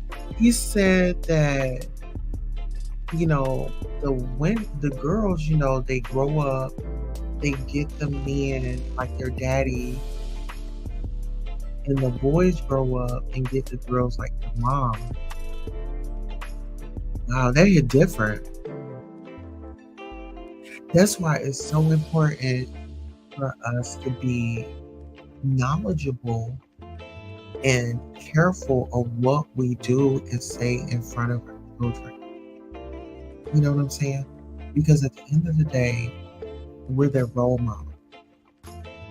And so I'm honest with my children, but this is, you know, my children are not sitting over there like I'm having a conversation with an adult. My children aren't sitting right here eating it up. No. Go in that room and be a kid as long as possible. So having a structured home was very important for me. I didn't move in until we were married. I had my own place and I had 3 jobs. Honey had his place. And of course, but he had his place, I had my place. Oh, you have children? Okay, well, me, how I grew up, is no shacking up. If we serious and there's kids involved, we not shacking up. You gotta put a ring on it, or we gon', that's very important. Let's see. Wayne Jackson says, if you're a good role model, it rubs off on your kids. Absolutely. Most of my friends was LGBTQ. And see, the thing is, if you let somebody know, like, hey, I don't roll that way, you can have gay friends. And I feel like gay The gays need to understand, just because somebody is being vulnerable to you, that does not mean that you befriend them and you have this plot in your head. Oh my God, this body, you just lust. You know, you want to be swallowed, it's giving all that. But let's go, y'all. Natural and normal for us to be attracted to other masculine men. That's what we doing this shit for. What do y'all not get about that? There's nothing feminine about that. When you're attracted to men, that's what you're attracted to, is a masculine man. Now, that doesn't mean that nobody's attracted to other alternative guys, but I'm saying that's what we all know. That's what we all grew up under. So that's... But see, this confuses me. This confuses me with this guy right here, because he says that he's openly bi, right? So that means he deals with male and female. So whether if he dealt with a feminine person or not, you're a bisexual man. You see what I'm saying? Like, for him, it's not a bad situation because he's an openly bisexual male. He deals with men and women. So if he dealt with a flamer or flamboyant, right? I mean, it shouldn't matter because you're bisexual and you like men and you like women. I don't know. Am I taking that in wrong? Just thinking, Okay, let's see. Great show. Love it, Queen Tulsa. Thank you. Absolutely. We're going to get down to the bottom of it one way or another. Okay. Yes, Queen, I had a few incidents like that where I was approached in my past, but I always set them straight about me. And that's the thing. Once it's all about a respecting. Listen here. I'm a straight man, I don't go that way, and I don't mind supporting you, but just respect me in that way. You know what I'm saying? Because I'm seeing a lot of these guys that are in church, and they have been all on this internet, like tearing it up about Pastor T.D. Jakes. And, some of them have boyfriends in the church, and I don't know. And I'm not judging nobody. Get it how you live.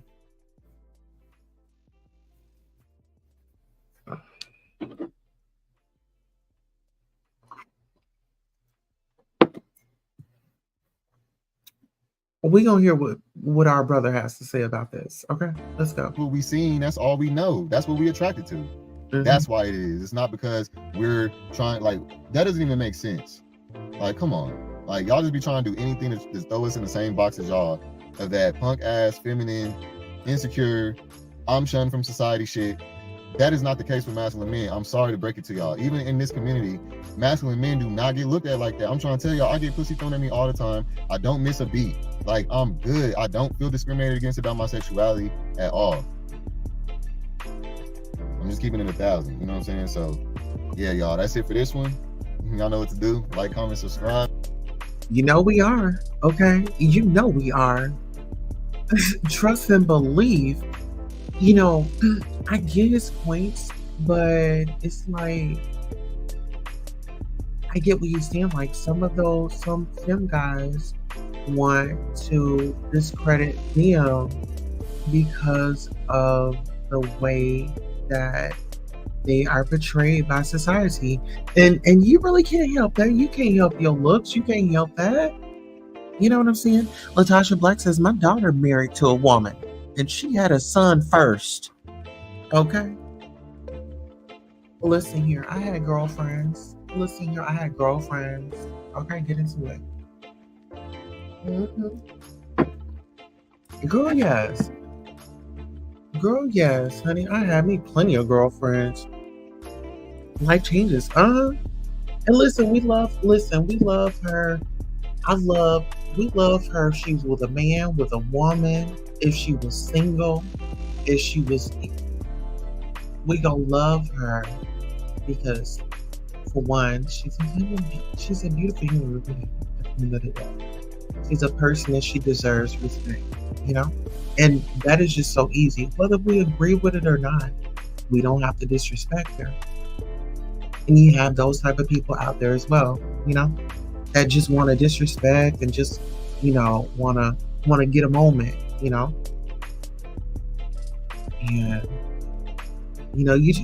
you just gotta overcome. Don't listen to what the naysayers have to say. Live your best life. All right, so child. Okay, so do y'all want to hear one? I think this one would be good.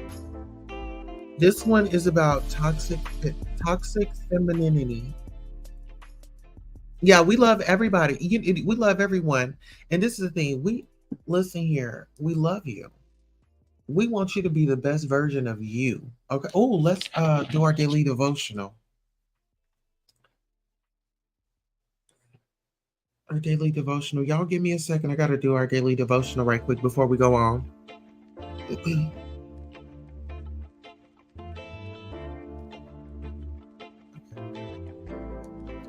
All right, nurturing our faith. Almighty God, who protects, provides, refreshes, and renews us, is worthy of our trust. December 28, 2023. Proverbs 13:12. Today's verse gives a language to a truth that resonates deep within us all. Hope deferred makes the heart sick, but desire fulfilled is a tree of life. Trees grow from tiny seeds, extending their branches towards the sky. In a way, believers are like trees. Our faith in the Lord is like a seed planted in fertile soil. It takes a root and begins to sprout, stretching towards the heavens. Then, as we draw strength and nutrients from the Creator, our hope in Him matures, bearing good fruit that nourishes and satisfies our heart. As we abide in the Lord, He protects us during life's trials and becomes our refuge. He alone sustains us with the fruit of joy, peace, and fulfillment, refreshing our spirit while renewing our strength. In order for our hope in God to grow strong, it needs to be watered with prayer, worship, and trust. Then we will become like rooted and established trees, radiating God's glory and bearing the fruit of His Spirit. As Isaiah 61:3 says, so they will be called oaks of righteousness, the planting of the Lord, that He may be glorified. And that's our daily devotion. All right, let's go ahead. Let's get into the content. If you guys are loving the content, enjoying it, please like, share, and subscribe. Make sure you tell a friend to come with you next time. All right, here we go. Uh-oh.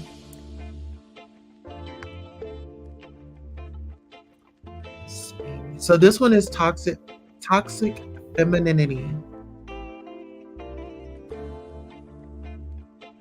The one that Say So TV gang, back at another one with y'all.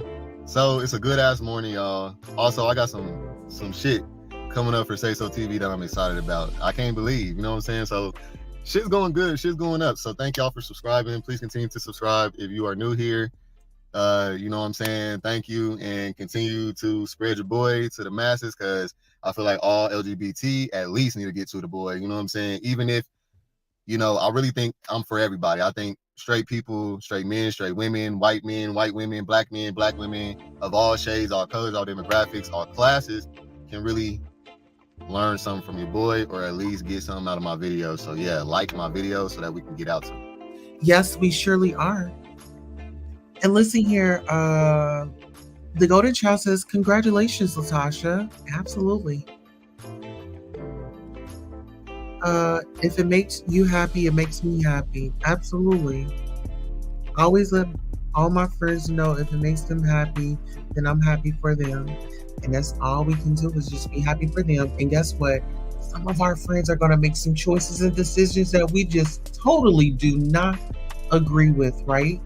And that's their relationship. So we gotta be there, support them. We can't judge them. Be there and support them. All right. Seems like he has a good topic this time. Let's go. Per usual. To more people, all right? So now, I want to lead off with this Lori Harvey shit. Now, we all know that she just broke up with Idris, whatever his name is. Idris Elba. Dark-skinned dude. Or whatever his name is. Right. And a lot of people are in an uproar about this, about how she's a hoe and she's moving from new dude to dude, and etc. Right? Yeah. So here's my take on this. Straight up, shorty's a thought. Okay, she's for the streets. She's just a spoiled bitch that comes from a lot. You know what I'm saying? She comes from wealth and money. Her father, Steve Harvey. So what this is, nigga, get out my shop, bro.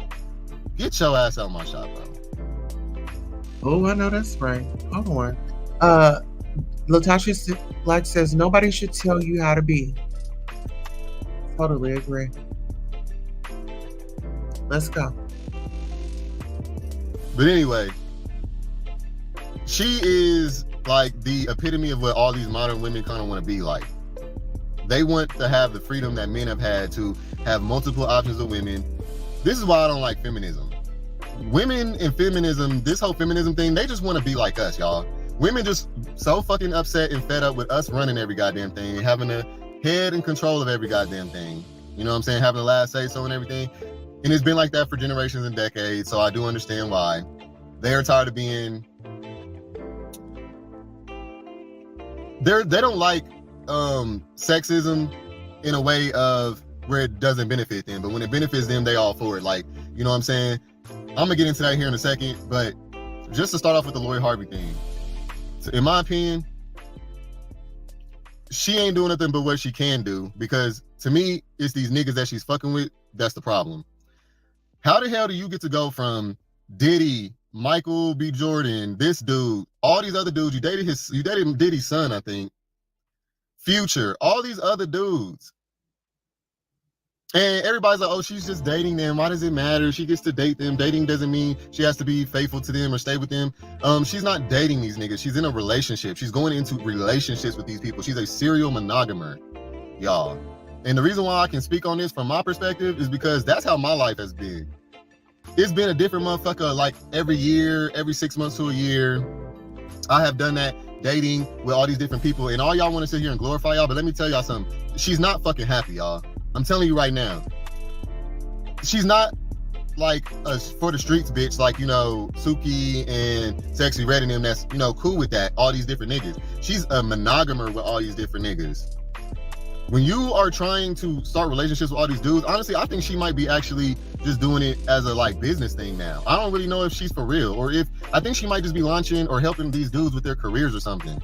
That's the only thing that I could think serious about this, because I don't see how no real man, especially a man of class and elitism, would go for a woman who's been passed around through the industry like that. I don't understand that shit. I didn't understand it with Kim Kardashian. You know what I'm saying? How the fuck did she end up with Kanye and all these, like, how did she end up with these other guys? How did she? Well, you know what? I don't know. We got to ask ourselves on another day, baby. I like when you talk about what you talk about. Y'all know what he talks about. Hold on. Let me find another one of those videos. I like when he talks about what he talks about. Ooh, now this might be a good one. I think this is going to be a good one. Okay, y'all, give me a second.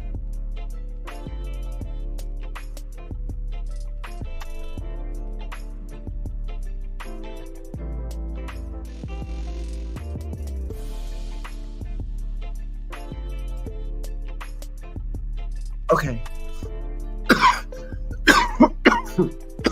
Oh, excuse me, y'all. I'm over here meditation, and we got commissary going on. I mean communion. Up to my commissary, child. Communion. We got communion going on. Nobody should tell you how to be. God loves us all. She probably started out looking for love and just got caught up. But it goes back to, you know what? It goes back to what he was saying. The girls go for the guys that they were raised by or their dad, and the guys go for the women that's like their mom. But I wanted to do this one. It says, let's see the experiences in different cities, how life is like as a gay bi man in each one. No, we're gonna do this one again. Hi, Bambi.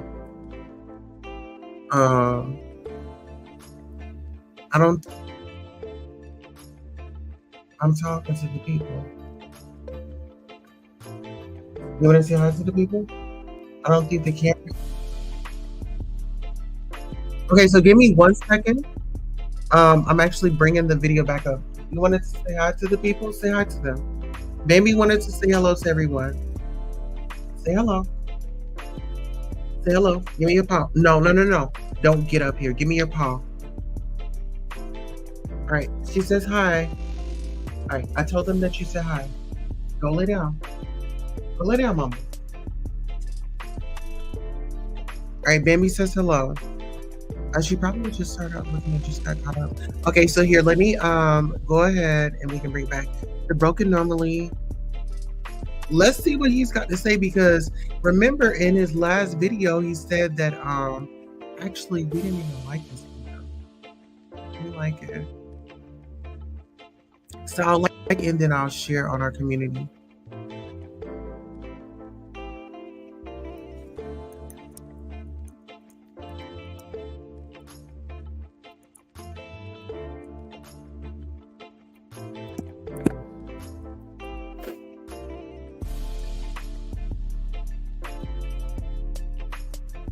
Okay, so I just shared his video on our community, okay? So you guys can go and check him out. His name is A real man, especially a man of class and elitism, would go for a woman who's been passed around through the industry like that. I don't understand that shit. I didn't understand it with Kim Kardashian. You know what I'm saying? How the fuck did she end up with Kanye and all these, like, how did she end up with these other guys? How did she just keep climbing the social ladder off of these niggas' backs and they allowing her to do it? Besides it already being in a pre-agreement that we're both going to benefit from this in a financial way, in a business way, in a contractual way. I don't understand how else this is going on, y'all, because this is not in men's nature.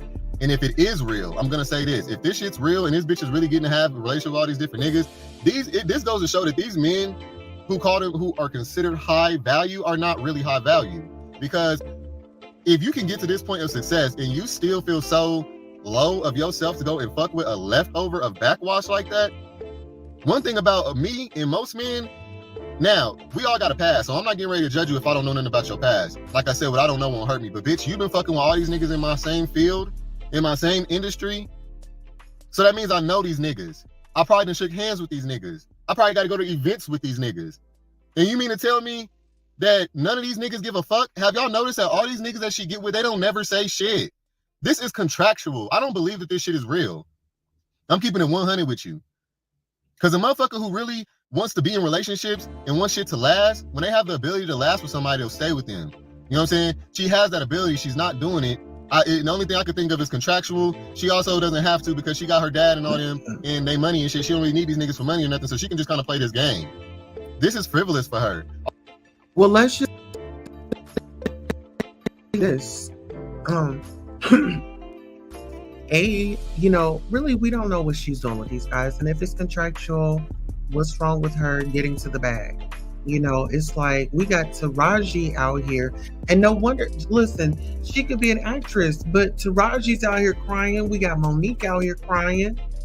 She say, well, maybe the easiest way, allegedly, to get to the bag is, be the beard.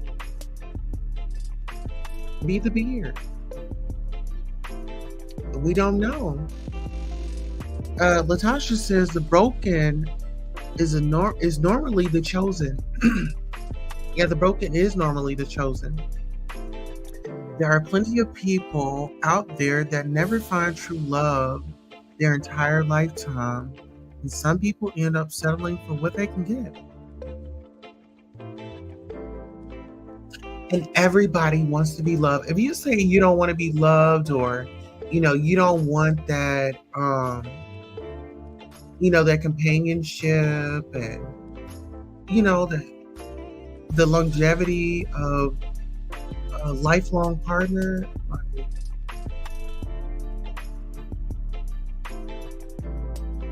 he's lying. Because any relationship you get into, you feel like that's gonna be oh, I done met the one. You know what I'm saying? He is speaking some facts. Yes, he is. Ain't that it? Let's go. Are you guys loving this one? The toxic femininity? All these other women and shit that's looking up to her, talking about, oh, you should try to be like her. You can't be like her. You ain't the 1% like her. This bitch comes from a rich family. She's rich, and she has access to all these different fucking rich niggas. Y'all want to be her. You know what I'm saying? Just like everybody want to be kind of like, Michael B. Jordan, or like the niggas, the 1%er, high value men in the community. I mean, in the world, because it's like, they get to have the choice of all these women, but let me tell y'all, they all are still struggling. We're all struggling in the dating field. It doesn't matter what class you're in. Because of the sole fact that there's a whole bunch of motherfuckers out here nowadays that think that they're the prize, and they're only going to be in a relationship if it's serving them. And when I say serving them, I'm not talking about in a normal sense where you're getting you're getting reciprocation and shit. I'm talking about these motherfuckers want people to sit up in their fucking face and serve them and do whatever and cater to them, and they don't really give a fuck about this man. They treat this man like he's a pocketbook and a fucking Cash App machine. That's not real. And I feel sorry for these men. I feel sorry for a lot of straight men, just to keep it 100 with y'all. I'm so glad I don't have to deal with that shit. And I have other options. And I do feel like that about men sometimes too. Don't get me wrong. But at the end of the day, because I'm bisexual, I'm able to tell y'all, nigga, it's the same on each side when it comes to difficulties in dating. But no, I mean, I just want to step in and say this. On that particular topic, okay, I'm still here with you guys, but y'all already know that I'm over here. Meditations, y'all know what that means. Okay, I'm meditations and I am communion, right? Get my communion on. But when it comes to that, that's like a straight man's thing. I mean, if he wants to go get some strippers or some thoughts and he wants to, whatever, let him do his thing. It's the same thing as you getting on your kick when you see a man with a fat butt, because you keep seeing that, you're turned on by those. I mean, that's his thing. Like, that's your thing. I don't see nothing wrong with it. If she's not doing nothing illegal, spiking drinks and things like that, if she's not doing things like that, let them do their thing. Let them get it on. I don't see nothing wrong with it.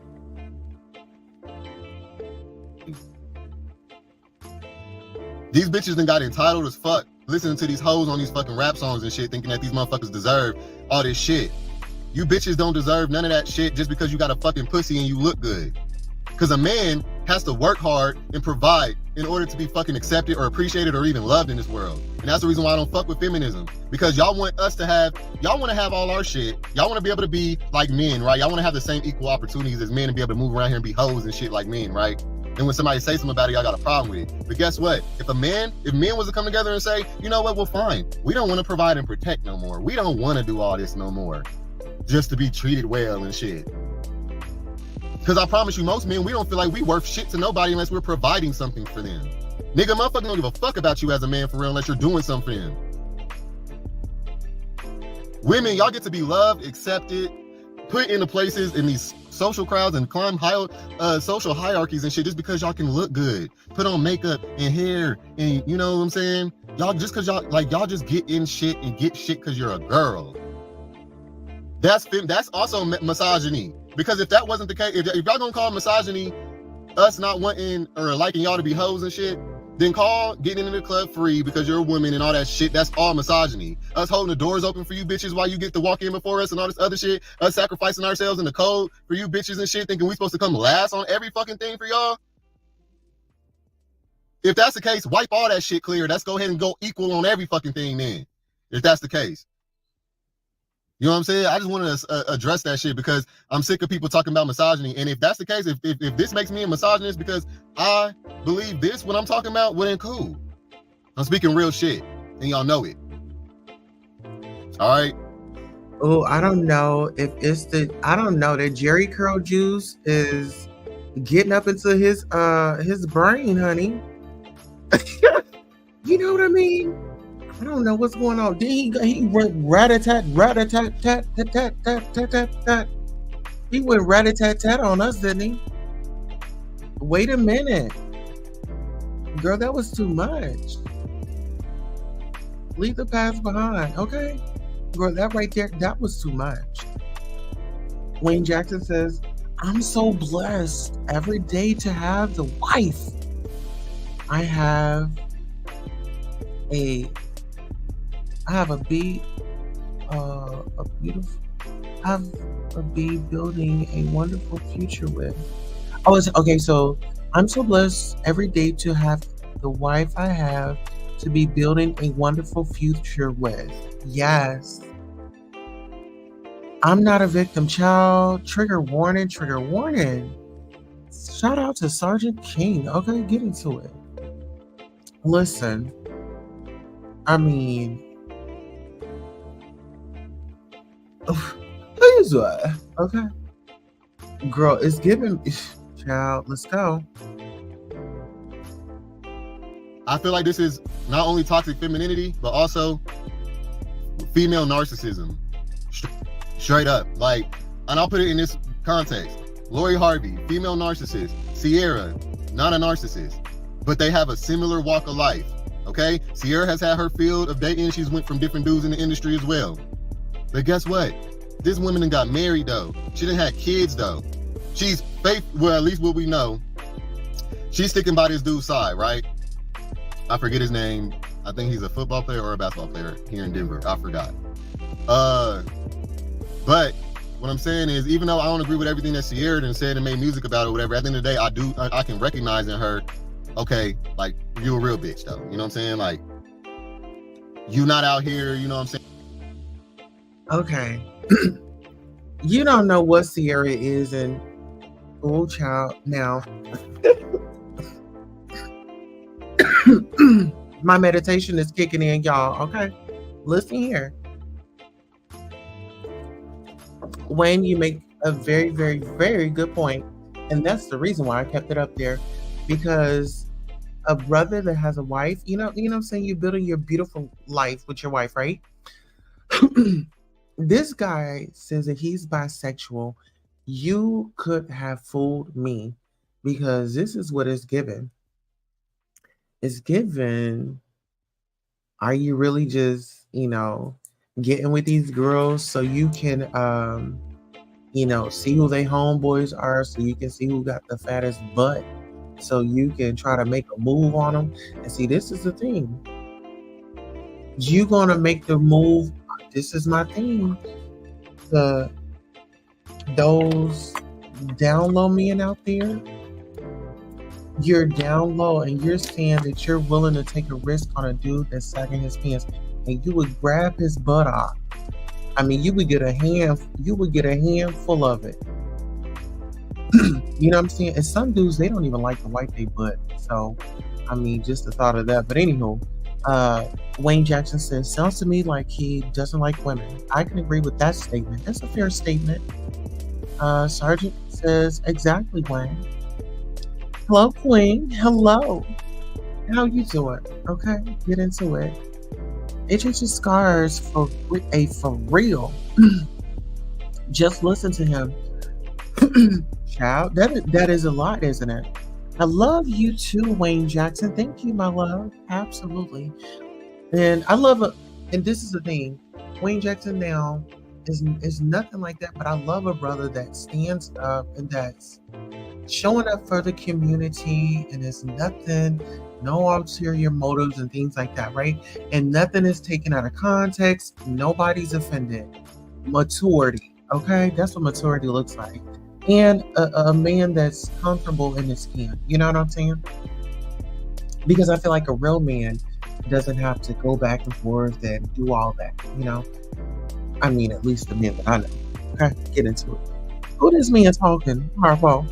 Oh, so that's Say So TV. And Say So TV has a lot to say, okay? He's speaking on toxic femininity, child. He sounds mad, brokenhearted. You know, I wonder, you know, they say that he's bisexual, right? So with the last woman, you know, that maybe he was seeing, you know, maybe that encounter, you know, she said, get your gay ass out of here, you know? And he went on a rant, you know? And shout out to our gays, our lesbians, our trans, okay? Our bisexuals, our in-betweens, our questioning, okay? Any of you that are still out there questioning your identity, we love you. You come on out that closet whenever time permits. Let's go. Saying just trying to get over on motherfuckers and shit. Lori Harvey, y'all, the whole can't keep a nigga shit, having to change them out every year. And if y'all watch her patterns, it's in clockwork. She don't last past a year with these niggas. It might be a year and some change. I said that in the last video about narcissism. They don't have the ability to last with one person. The next person that they get with is just their next ex. So there's no point of being tripping off of these people. Get what you can off them, because that's what they're doing. And then, you know, move the fuck on. Have fun while it lasts and move on. That's what a narcissism, that's, and a lot of people are normalizing narcissism or narcissistic traits in this day and age. So when they see it, they call it something normal. Like, oh, she's just going from different guys because she's dating. She's just finding, you know, she's loving herself, and she's not, you know, she's taking the power back that guys have taken from us. And bitch, shut up. Y'all always want to act like y'all all in the same fucking group just because y'all got pussy in between y'all's legs. She is a whole different kind of motherfucking woman. Y'all can't compete with her. Y'all can't stand next to her. Y'all will never get the options that she does. And y'all gonna try to pull that same shit she pulling on these niggas. See, this is my problem right here with the gay dudes. Why y'all be trying to pit us up against each other? Why are y'all pitting us up against each other? Somebody, this girl is better than the next. No, we're all beautiful. We're all the best. You know what I'm saying? We're all the best. We just come in different flavors, honey. And this is the thing. The gays, they always forget about the women. You come from a woman, silly rabbit. He also sounds like he's not happy with himself. Bingo. Okay? You know, he wants, and in my opinion, when they be going off like that, child,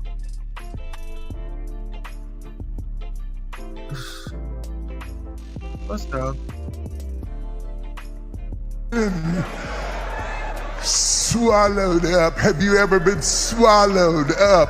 Have you gone through a time of swallowing where everything was overwhelming and You believe that the Lord tonight has set you free? Yes, sir. Turn around and tell those people. Tell them. I'm not gay no more. I am delivered. I don't like men no more. I said I like women. Women. I said women.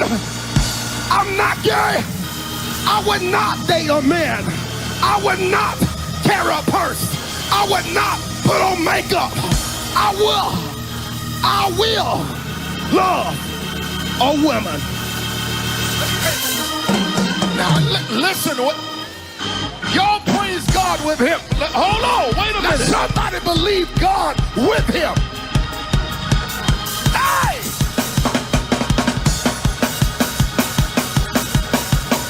We don't just preach condemnation. We preach reconciliation.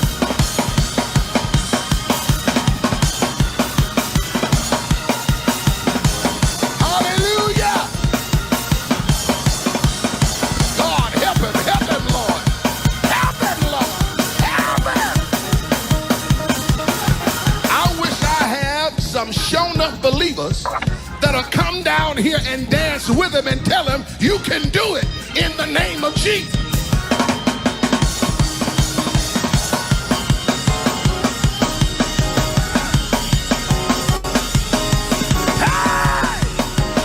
That's right. Do you believe that the Lord tonight has set you free? Yes, sir. Turn around and tell those people. Tell them. I'm not gay no more. I am delivered. I don't like men no more. I said I like women. Women. I said women. I'm not gay. I would not date a man. I would not carry a purse. I would not put on makeup. I will love a woman. Okay, listen here, girl. I don't know what the devil was doing over here, girl. Girl, he can't mess up my praise, okay? Girl, I would have to do a praise dance. All of those that are out there, okay, that just needed to hear that one today. You know, everything is going to be okay. You walk that walk, okay? Oh, where did we go? It says, why do he care? Do he say that about Taylor Swift? She changed men like underwear, okay? All right. Is he having regrets about the direction he took in life? Child, honey, y'all must be just getting, some of y'all, if y'all just not getting in here, child, we okay, so after this one, we're going to go to another video and we're going to give you, so for the straight men, we got something for you, okay? And this is just informative, okay? Okay, hold on. Is he having regrets about the direction he took in life? Oh, child, ain't no telling, honey. Come out the closet, it's okay. Yes, the truth is in the pudding, and it's okay. Literally in the pudding, okay? My aunt said, turn around and face the truth, okay? Get into it. All right, let's hear what you got to say about this toxic femininity. Let's go. These average niggas, and y'all wonder why y'all bitches is lonely and y'all not happy. Because y'all think y'all supposed to get treatment that somebody who has this privilege to get it. She only got that privilege because she come from a rich-ass family. You think these niggas would be trying to fuck with her if it was any other thing? Nigga, she'd be an Instagram model hoe just like the rest of them. Flew out, fucked, and dropped back the fuck off. And then the glorifying of, just not staying in a relationship and not getting married and all that. I'm not going for that no way. You know what I'm saying? I think y'all by now, if y'all been watching me, y'all would know that by now. So if you was on some hoe shit, you shouldn't even be watching me for real unless you're trying to change or you want to get a different perspective of some shit. But it's like, real talk, that's not gonna do shit for nobody. This bitch is gonna get older. She reminds me of my mom, if you want me to keep it G with you. I love my mama. Beautiful woman. But she done told me herself that she regrets a lot of mistakes and decisions that she done made based on, being young, attractive, getting all these different guys on her ass. She felt like she could do what she wanted. She could treat niggas how she wanted. And then as you get older, what they're not going to tell you is that, yeah, bitch, it don't matter how fine you are when you get older. You're going to still be an older bitch. Where there's all these young, fine-ass bitches that's new out here. This new pussy. What's better than good pussy? New pussy. So what she going to 9 times out of 10 do is she going to wait up around till like she get around her late 20s or her mid 30s, and then she's going to be trying to settle down with somebody. I bet you. Because it's not going to be okay for her after dating all these different dudes and spending and putting all this different time and all these different dudes. She's not going to want to be single. But guess what? Oh, hold on. We got some comments. All right. Oh, Child Sergeant says, wow. Mother problems. I thought so. Listen here. So see, go ahead and do so at this time if you want. If you would like it, you can. Okay. But yes, the mama issues, I definitely thought the same thing. But it's like, okay, I'm assuming, but now the words have been spoken. Let's go. Well, that's when her hard time might come in, because that's what it happened to my mom's. You know what I'm saying? It was like, shit. Now all you can choose from is weak ass bitch niggas. You know what I'm saying? Who gonna use you. Okay, let's just keep that G. They gonna use you. That's the only type of niggas that a person who's... Oh my God. So if some of y'all did not watch that last video, just looking at that last video and looking at this one, oh my gosh, y'all gotta get into it. Latasha says, he makes no sense. Listen here, girl, I agree. Self-centered and selfish, and it's all about them, and you have to feed my needs and you have to serve me. The only people that they attract are users, y'all. And I just want that to be something that y'all all kind of reflect on. If you've attracted a lot of users, because when I was kind of selfish like that, when I was more selfish before I woke up to more emotional intelligence and I was on my shit, I was being used a lot. Because it's like, you think you getting over on somebody or you think you wearing the pants, but really these people is playing their role so that they can get what they want, and then they gonna skate off on you anyway.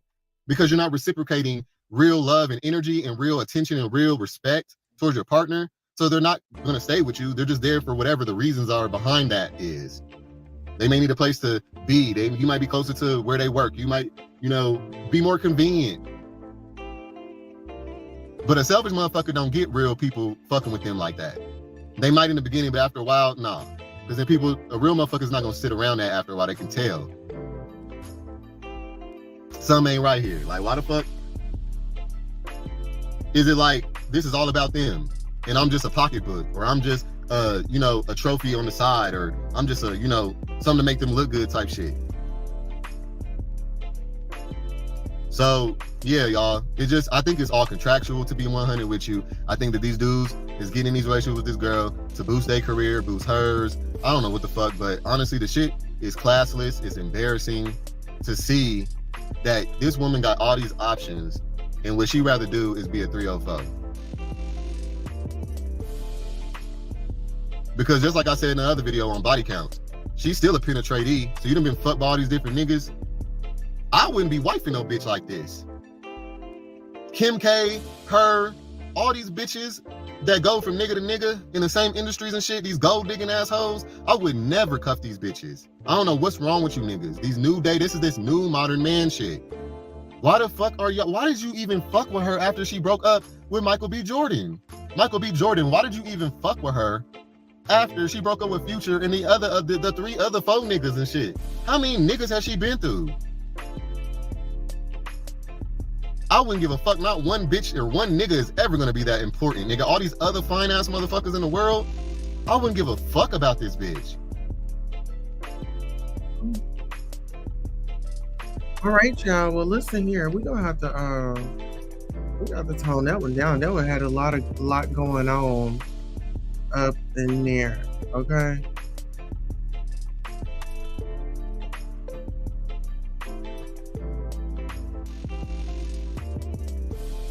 Okay, so let's get into this one, y'all. I feel like this one would really, okay, so we're going to do this one to give us a little bit of closure because, oh boy, yeah. Listen, let's go on a quick commercial break and we'll be right back. Have been swallowed up. Have you ever been swallowed up? Have you gone through a time of swallowing where everything was overwhelming and you believe that the Lord tonight has set you free? Yes, sir. Turn around and tell those people. Tell them.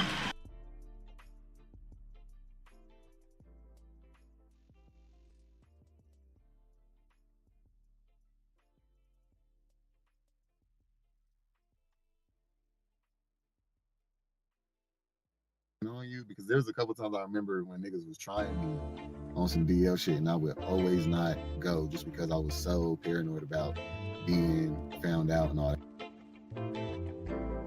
Kansas City. Alright, so basically I come out here to Denver after high school to stay with my uncle, who is one of the richest people in my family, I'll put it that way, or most well off in my family. He has a whole ranch out in it's in Bennett, Colorado, for anybody that knows, but it's out in the middle of nowhere.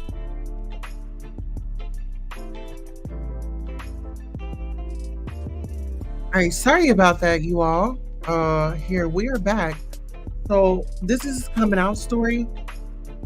He said he makes no sense. He needs to heal. Sergeant says a lot of built up anger. Also says swallowed. Swallowed. Have you ever been swallowed? Let's go. Like 30 minutes out, and then he's got a crib in the city. So I basically came out here, stayed with him to do some work for him, and he could put me on some business accolades and all some other shit, business deals or whatever. Also just, kind of like mentor me. So I come out here and like, I'm staying with him out on the ranch at first, where I'm basically just like, helping with the pit bulls. He breeds pit bulls. I'm helping with the pit bulls and the weed. He also does weed dispensary. Like he is one of the people who create, where he was, who had a farm, a weed farm. So I would help with that, like watering the plants and all this other shit, and just etc. Right? So I'm out here, fresh out of high school, and I just was like, I'm ready to explore my sexuality. So I had been really sheltered growing up, to where I didn't really, with my pop side, I was very sheltered. So I was very, eager to get out and, experience a different side of life and somewhere else other than Kansas, you know what I'm saying? Even though I had been out here before, it was in my freshman year of high school, and then I had been out here throughout my childhood and shit, but I always loved it out here, so this was the first place that I decided to come. Get out here, I get on, what was it, MySpace or something at the time. I don't know if it was MySpace or Facebook, but I get to talking to this Puerto Rican dude, and so I'm gonna speed up the story real quick, because I ain't come out with the Puerto Rican dude, but that's the first dude that I fucked with when, as an adult or whatever, after I graduated, because the only dude I had messed with before him was Frank, and that was when I was 15 years old and down, 15, 16 and down. So I hadn't messed with nobody. No, I was 15, so I hadn't messed with no dudes in a couple of years. So he was the first one. Linked up with him, hella good vibe. Me and him actually kicked it off, and he actually ended up becoming my first boyfriend on the low later on. But after all of that, I meet this dude named Antoine, who I was this was the one that I got serious with. This was my first relationship that I got serious with. We got our names tatted on each other, some more shit. We was young and reckless. All right, don't even ask no questions. But yeah, it was crazy. That was the most that was the first very passionate relationship. I'll put it that way. That one was wild. Boy, when I tell you, me and my bro still talk about shit that happened back then to this day. But anyway, me and his relationship is what made me come out. Me and him, before we ended up getting our place together, because we were dating for a couple months before we had got our own crib. But this is the thing, me and him moved out together. So before I had ever got my...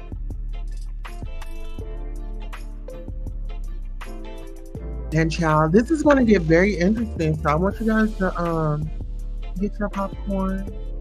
This is the Queen's Host of Bonus Hour. If you all are enjoying the show, let us know that we are doing what we need to be doing. Let's go. Own crib, I had moved out with my boyfriend at the time. So I didn't get my first crib until 2013, but this is 2011 that I'm talking about. So me and my dude get this crib, Antoine, my first dude, my first love or whatever. But before we get it right after we got it, because I wasn't he had already came out to his peoples a month before this. So he had came out while he was still living at home with his people, but I knew his people. I was always over there, he knew my peoples and whatever. So he ended up telling his people, and he came out or whatever. And then that gave me the energy to come out, because I was just shit, are we about to move out, get a place together? I'm all in La La Land thinking oh, we about to be together and all this other shit, forever and all this other shit. Little did I know, you know what I'm saying? But basically, I was already getting ready to want to come out, but we got kind of busted in two ways, because this was back when house phones, and I used to get on the house phone, talk to this nigga, and my people, specifically my grandma, had listened to one of our conversations while we was on the phone and picking up the phone, and I didn't even fucking know that she was here listening to our ass, you know what I'm saying? So that was one way. So she found out like this, like that, and then she was nosy. Me and him got into an argument on the side of the house one day, and he was loud and shit. And then my uncle came out to try to, like, you know, referee us. And while my uncle came out to referee us, he was like, "What's going on with y'all niggas? Like, what y'all arguing for and whatever?" And because my family knew him, but they didn't know that we was fucking around. We were just friends, you know what I'm saying, to them. And so, Yeah. Well, at least y'all wasn't wrestling in bed over the frosted plates. You know what I mean? I'm just saying. Let's go. I didn't say nothing, right? Because I'm just like, I don't know what to say. This nigga gonna say, "Ask your nephew why we fighting. Ask your nephew why we fighting." And then my uncle looked at me and shook his head, and we made eye contact, and I just knew. I was like, "Oh my God, this motherfucking nigga, like, he had pissed me off." Like, he ain't telling, but he, like, when he did that, my uncle pretty much knew, right? The whole time my grandma looking out the window, or probably listening or whatever out the window on the side of the big ass house. Not minding her business, and that's what I think, like, they got to talking, they ended up figuring out or whatever. And what happened was, I was gonna want to come out, but this the thing, I hadn't even, like, that's how I know, like, my people was on my motherfucking head, because nigga, before I have, like, the day before, I actually did not get the nuts, y'all, to actually come out. I didn't actually get the nuts to come and tell nobody, like, "Hey, I'm bisexual." That takes a lot of strength right there. But it was more of like he was forced out, you know? It was more like he had just got forced out of that closet. All right, let's go. Let's get into it. Or whatever, like, I didn't get the nuts to. I ended up putting it off, and I ended up not doing it. Well, out of nowhere, just so happened the very day that me and this nigga are moving into our new apartment. Like, literally, I got the U-Haul outside, all that shit, right? Literally. I'm getting, like, it's the night before or whatever, or the morning of it, actually. I get a call from my mom, and she was just like, "So, what's this that your grandma tells me that she thinks that you gay? And talking about some boy be always coming and picking you up. And you know what I'm saying? I was just listening, right? And I'm like waking up. Like, she caught me, like, she woke me up out of my sleep. So I answer the phone, I'm half asleep. And she's telling me this. And literally, y'all, like, my conscience didn't even kick in enough to where I was able to defend myself. I didn't even care. I was just like, she was just like, "Yeah, so what's this? Like, she's saying this and saying that. And she think that you gay because she think that the boy gay. And she was like, "Is he a boyfriend or something? Or what's going on?" Like, and I was like, "Yes, Mom, like, he's my boyfriend." Like, and she was just like, "Oh, well, like, okay." Like, she was like, "Well, you know, I love you, so, you know, ain't nothing gonna change, but I just need a minute to digest this and shit." Yes, it's sweet spot. Child, this is a lot. So his mother knew. So I want to know, why didn't his mother, like, have a conversation with him? Like, because I know my mom, she had a conversation with me. And after she had that conversation with me, off to church we went. You know, it was off to the church. We are about to go pray. Pray this up out of you. Okay, let's go. And I was just like, "Okay, cool. Well, yeah." She was like, "Well, how long has this been going on?" And I just told her, like, we just kind of had a little conversation where I was just like, you know,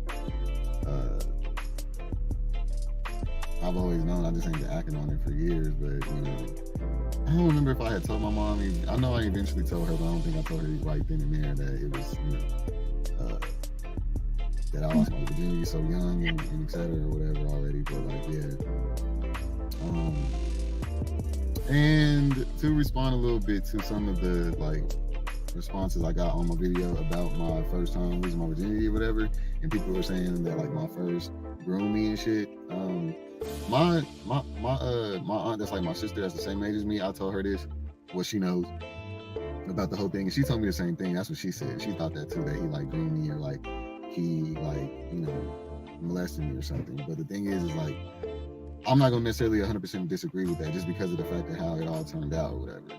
But two, not necessarily because y'all, even though he had like, you know, made a move on me and I went for it and we did that, I still was already looking up gay porn and like bisexual porn and shit when I was like a little nigga, like watching lesbians, fucking all kinds of shit. Like I was already like, I don't know how my aunt that's like my sister that's the same age as me, I told her this, what she knows about the whole thing, and she told me the same thing. That's what she said. She thought that too, that he like groomed me and like he had a little conversation where I was just like, you know, I've always known, I just ain't been acting on it for years, but you know, I don't remember if I had told my mom. I know I eventually told her, but I don't think I told her right then and there that it was, you know, that I lost my virginity so young and et cetera or whatever already. But like, yeah. And to respond a little bit to some of the like responses I got on my video about my first time losing my virginity or whatever, and people were saying that like my first groomed me and shit. My aunt that's like my sister that's the same age as me, I told her this, what she knows about the whole thing, and she told me the same thing. That's what she said. She thought that too, that he like groomed me or like he like, you know. Okay, so he's saying like his first love, his first encounter, he felt like the person had groomed him. And he says that, you know, he told it to his friend, but he doesn't necessarily say, "Oh, thank you so much. I appreciate you." Salute. Let's go ahead and get you your commercial because we appreciate everybody that pours into the platform. Thank you all so much for supporting Queen Tulsa, the show, whether it's a like, a share, a subscribe, a Cash App, a PayPal, or a Zelle. Thank you for coming by and watching the show. And this is your commercial for being acknowledged for just being here. Thank you, thank you, thank you. Without you, who would be watching? Thank you for tuning in.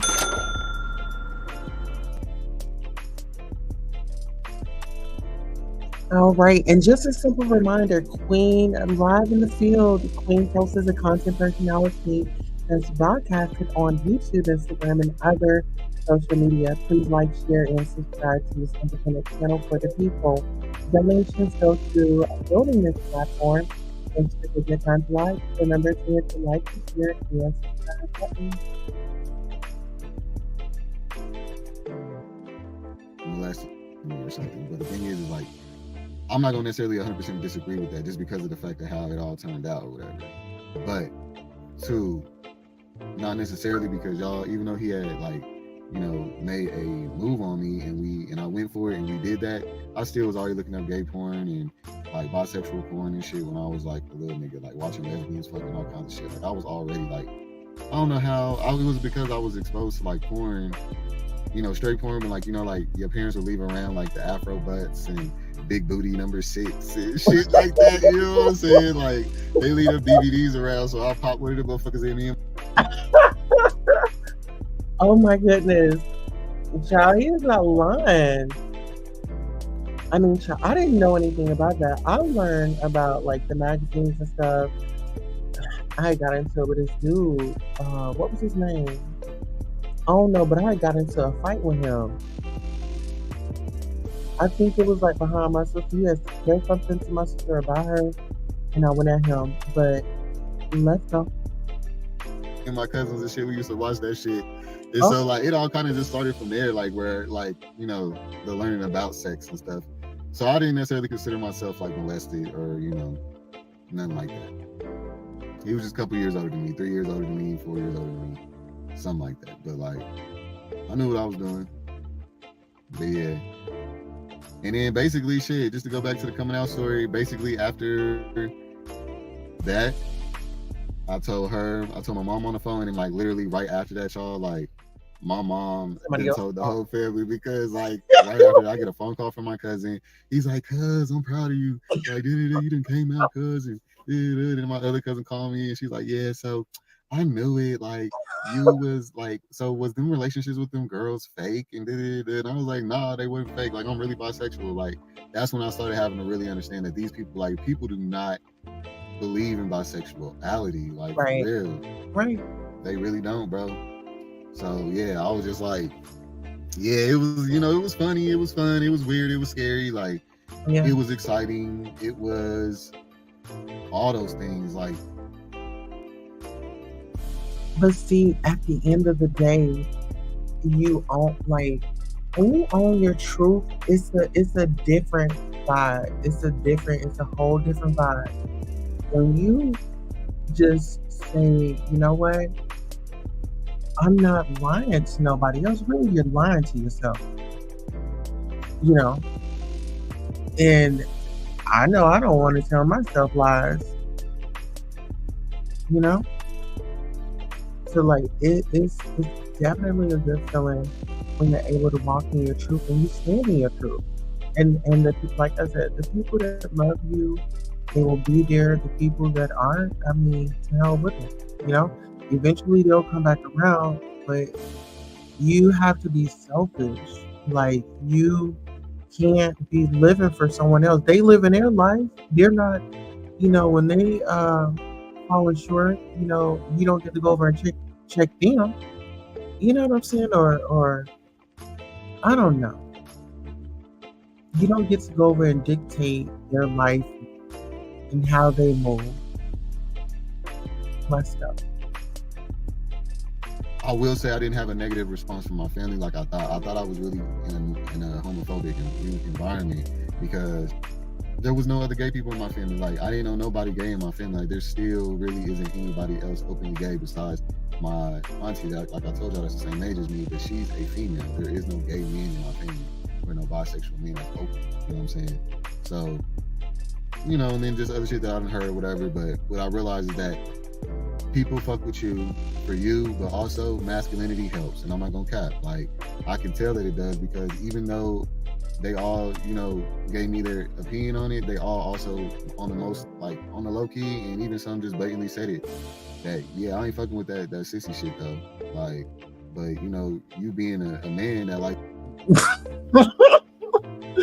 You know what? And see, this is the problem because they said, I love you and I accept you, but it's rules and regulations and it's stipulations. See, that's the catch.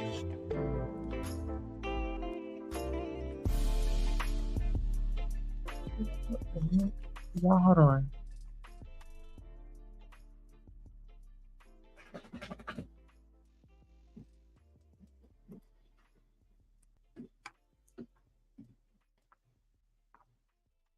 But yeah, let's go. Girl, to the men, that's on you. But you being flamboyant and acting like a girl and all that, that's a whole nother thing. And so I'm not shaped like this because anybody else wants me to be. This is just who I am. But listen, let's just say what if, right? What if he was thinking about transition, right? Well, they had already stopped that. They nipped that right on in the bud. Because their thing is, well, you know, he ain't doing none of that. And, you know, when they go out in public, it's not noticeable. It's the family secret. Let's go. And now, being brought up in a family like that may have geared me into this way, maybe a little more. But also, like I said, I had males growing up in my family growing up more than women I was closest to. You know what I'm saying? My father's side, my pop's side. You know what I'm saying? So there's just a difference in that anyway. Every gay man, bisexual man has their own story. So don't judge nobody and automatically think like, oh, feminine this, or oh, you gay because you a single mom, you got a single mom, or you this or that. Like, everyone's different. Everyone's got their own story, and it's the reason why they're gay or whatever, or bisexual. So yeah, basically shit. After that, y'all, we got this apartment together, me and my first that I came out with, or that we came out together and shit. We got this apartment, y'all, luxury, nice ass apartment. And it was fun. It was a very fucking crazy ass relationship though. Like, so You know, I see why a lot of people are against the whole moving right in with somebody and that you only been fucking with for 3-4 months. Yeah, I did that. I did all that statistic gay shit, like for real. And that shit was fun as fuck. I'm not gonna cap. Straight up, it was fun. I would say that it's got some of the best memories that I've had. I've grown a lot, but it's great to look back on some of that shit and just to be able to say that I had my young gun full of cum, my wild boy stage, my, you know, my epiphany of realization of the real world, my growth, my grown man, all that. Like, I really had phases that I've grown through in life, and I'm very appreciative of it. And you know what I'm saying? That shit was crazy though. I'm not gonna cap. Like, that shit was wild. Like, boy, but it was fun. So yeah. And then yeah, shit. After that, after my family knew, I really didn't care about who else knew at that point, because it was just like people I love. Once they know who I am, and that's the thing. I'm gonna just be G. Even though I was technically like low key outed by my grandma, not really. I could have definitely like, you know, denied it, but I didn't want to. I was ready to come out. I was actually relieved that they asked me. You know what I'm saying? Because I was really not understanding how. You know what? And listen, guys, I know some of you guys just want to just come up out of that closet. Listen, come out of that closet. You got to come up out of there. Get up out of that closet and really live your best life. That is like so much stress that you don't even have to have. Y'all, hold on.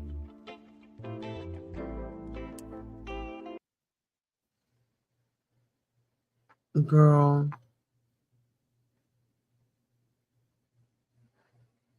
be out here shooting, child.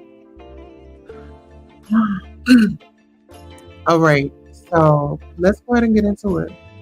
I was gonna go and sit nobody down and tell them this shit. I had really I only told Alicia. That was the first person that I told, which is my auntie. That's my same age. I told her first because she told me that she was pregnant at the same time. So we both like exchanged like secrets and shit. And that was the only person What I I actually tell came y'all? out to. After that, I did admit it to my mom. What I tell y'all? It's just like in a black household, you don't get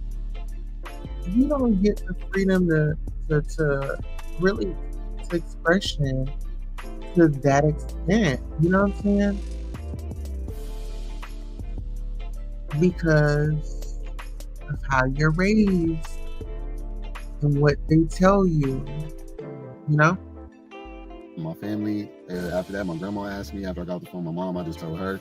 Before I even loaded my shit up in the U-Haul, I just told her. She was just like, "Why you feel like you could? Is that why you're moving? You feel like you couldn't tell us that and still stay here?" And I was just like, I knew that I probably would have still been able to stay here, but I just didn't know how y'all was gonna handle it, and I wasn't trying to live in no, you know, environment where I wasn't really accepted and shit. And she was like, "Yeah, I understand, but like you definitely are always welcome. Like don't ever feel like that."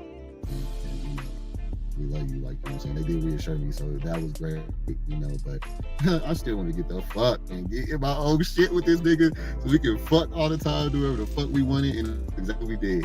That shit was fun as fuck. I feel like, you know, coming out is better when you are on your own, you know what I'm saying? Because then you get to be free with it, you know? So, yeah, that's my advice. Just, like, that's one thing I will say. If you're coming out, just be on your own, you know what I'm saying? Unless you're a child, or if you're a teenager or something, if you're young, then, you know, do you know? But I just want everybody to be aware that things can change possibly afterwards, and you can't go back from that. So just know that, you know, you got to be responsible when you're coming out. All right, and then also, yeah, we had posted on Instagram. Me and my ex, we had posted on Instagram. We had took some pictures together, posted them up. You know what I'm saying? I mean, on Facebook and all that shit. So that's how I came out to everybody else, like all my friends and shit. Besides the friends that I had already made when I was on the DL and shit, they already knew, which is my best friends still. I still got the same friends that I had when I came out. Like, that's how you know when you're a real nigga, when you loyal, when you got loyal friends and all that. That's, you know what I'm saying? But yeah, or that you can last long relationships, I put it that way. Like, I had just got, you know, a message and what's the name, like some like tickets and some coupons and some other shit from my phone company, because they just told me I get from T-Mobile, because they just told me I done been with their ass for 10 years this year. I'm officially with them for 10 years. Like, I done had the same fucking plan and everything. Like, I just didn't switch my phone up. That's it. And so they gave me some shit. I'm like, damn, I be hella. I got my day one friends. My you know, I'm consistent. You know what I'm saying? Like with all my shit. So for the most part, but yeah, that's just a whole nother story. So I don't even know why I added that on there. But yeah, after that, yeah, we moved into that crib, and it was everything I thought it was gonna be, and then some more, for real, and then some more. Yeah, that's the same crib that My man, my man, my man, my man, my man. Honey, talk about a coming out story. This has been interesting. Are you guys entertained? Let us know. after, like, man, that nigga was one of the craziest relationships. I had to save this nigga over the balcony when I tried to leave this nigga one time. I'll never forget that shit. Like, I'm talking about this nigga went over the balcony with the belt over his neck and went over that motherfucker. And I looked out and I thought he was bullshitting. I looked down and I didn't see this nigga, so I went out there. This nigga's dangling on the other side of the balcony with by his neck. He even holding on to the bars and shit. I couldn't believe that. I could not believe that shit. And so, like, I reached down and I was trying to pull him up, but like I couldn't pull the nigga up from down there all the way with my strength, with his weight and shit. And so I was just like, all right, I'll stay. Just come on, just pull up. And this nigga grabbed my hand and let me pull him up. Yeah, y'all done did this some wild ass shit. Yeah, and I ain't give a fuck, y'all. I'm just gonna keep it real. Like, after my family knew and everything, it was all good because to me, coming out was like a freedom thing, like for real. Like, I was always like daydreaming and just fantasizing about niggas and shit in high school and shit. Like, and I never could act on it. Like, so having all them crushes and not being able to do nothing and having to see all this bullshit happening and, you know, have chances be have opportunities taken on you, because there's a couple times I remember when niggas was trying me on some DL shit and I would always not go just because I was so paranoid about being found out and all that. Like, being DL, it really has its L's, you know what I'm saying?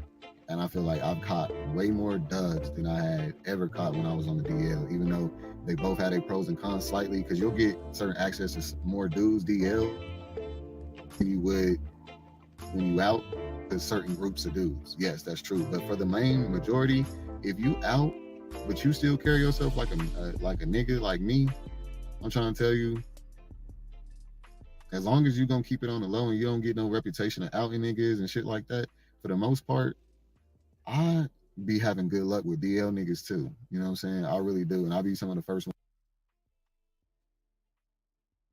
Honey. Yeah.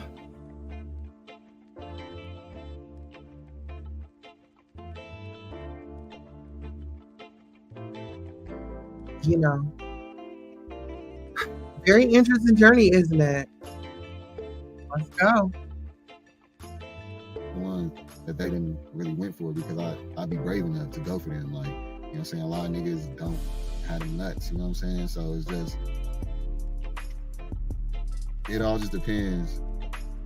But also with females, just for all my bisexual guys who's wondering about, you know, or curious about coming out, wants to come out but isn't sure about females, I'm gonna tell you straight up, a lot of people might sugarcoat it and make it like, oh, you gonna still have, you know, you gonna still get girls, you gonna still be able to get, you know, females, because if you're attracted to masculine, you still gonna get females. Well, that's true in a sense. A lot of females is not gonna fuck with you though. If you out and open about it, a lot of them ain't gonna fuck with you. See, that's the thing about when it comes to us. See, I have been tempted, y'all. I'm not gonna cap, to just not say shit to the girl, because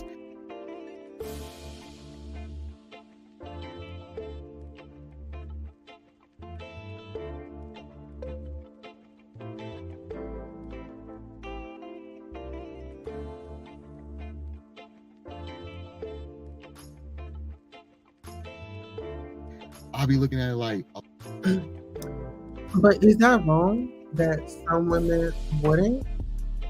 I don't think that's wrong. I think that you had given her the choice and you were honest and she chose not to. You know? And it's just like, it's the same way when you approach a guy and, he don't feel that way. And, you gotta go to the next one. Let's go. A lot of y'all's niggas be DL bisexual niggas that, or full-fledged gay niggas that ain't just came out yet. And they didn't, because they was able to pop a baby up in you or whatever. These niggas get to still not have a relationship with you and still be a co-parent with you eventually anyway. That's what most of y'all is doing anyway. And this nigga gets to come out later. I've dated dudes like that who literally gotten bitches pregnant and had, relationships with women. Literally gotten them pregnant, whatever. And they moved on and then got with me. Like nothing happened. And they get to live their life to the fullest. Like the best of both worlds for real. You know what I'm saying? So I be looking at it like, well, just because I'm open does not mean that I should have to miss out on shit because the girl gonna tell me she don't want to fuck with me, but then turn around and fuck with a DL nigga and then get a baby by him and everything. So I'll just be like, that just be the only thing that sucks about being real is that it has its cons like that you should not get, but this world that we live in is based on perception and shit. Well, I mean, it's kind of like, I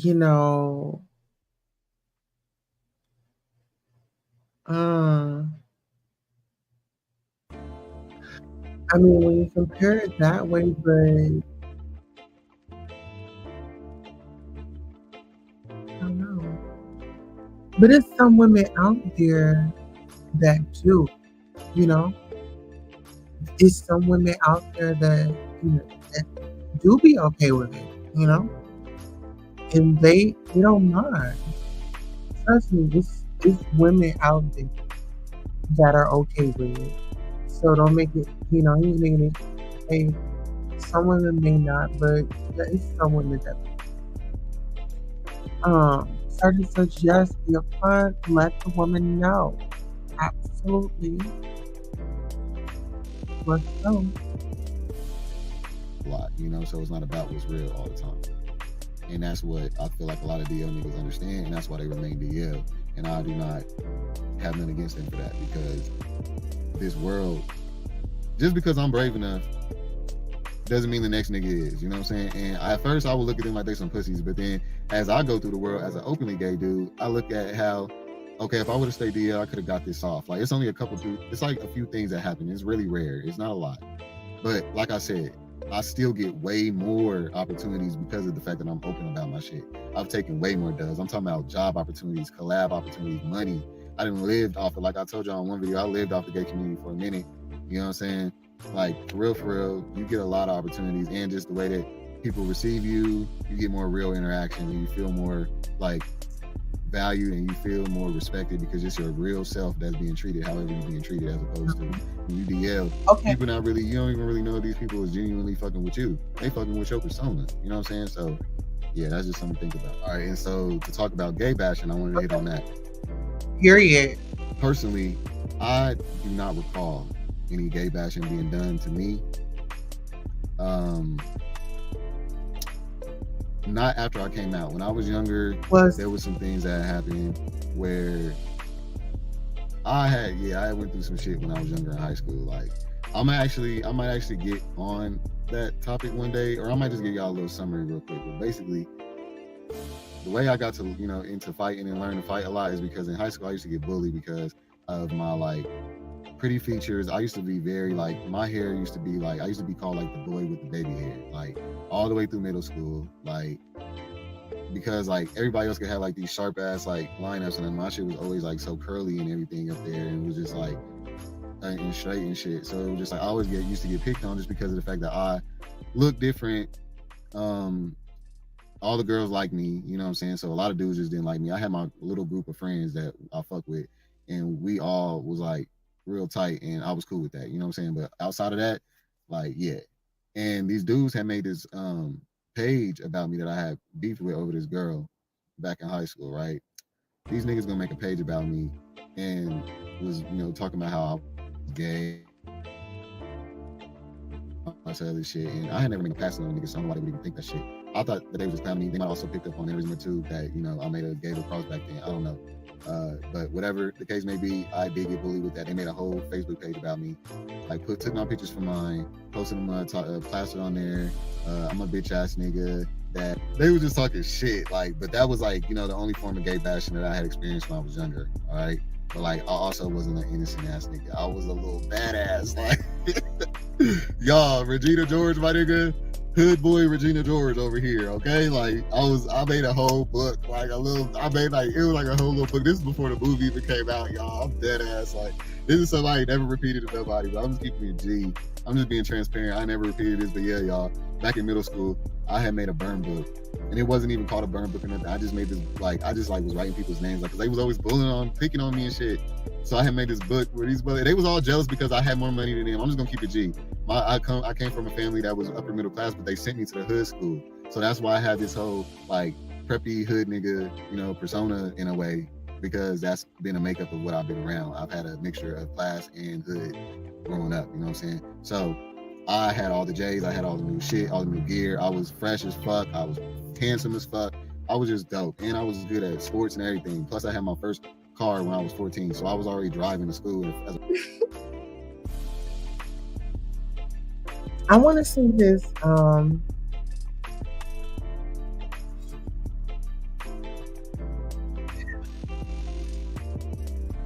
don't know. We're gonna have to like continue this. We're gonna finish this one out, but we're gonna have more nights like this. Almost wrapping up. So give us about 14 minutes of your time, and we'll be wrapping up. A freshman in high school and shit.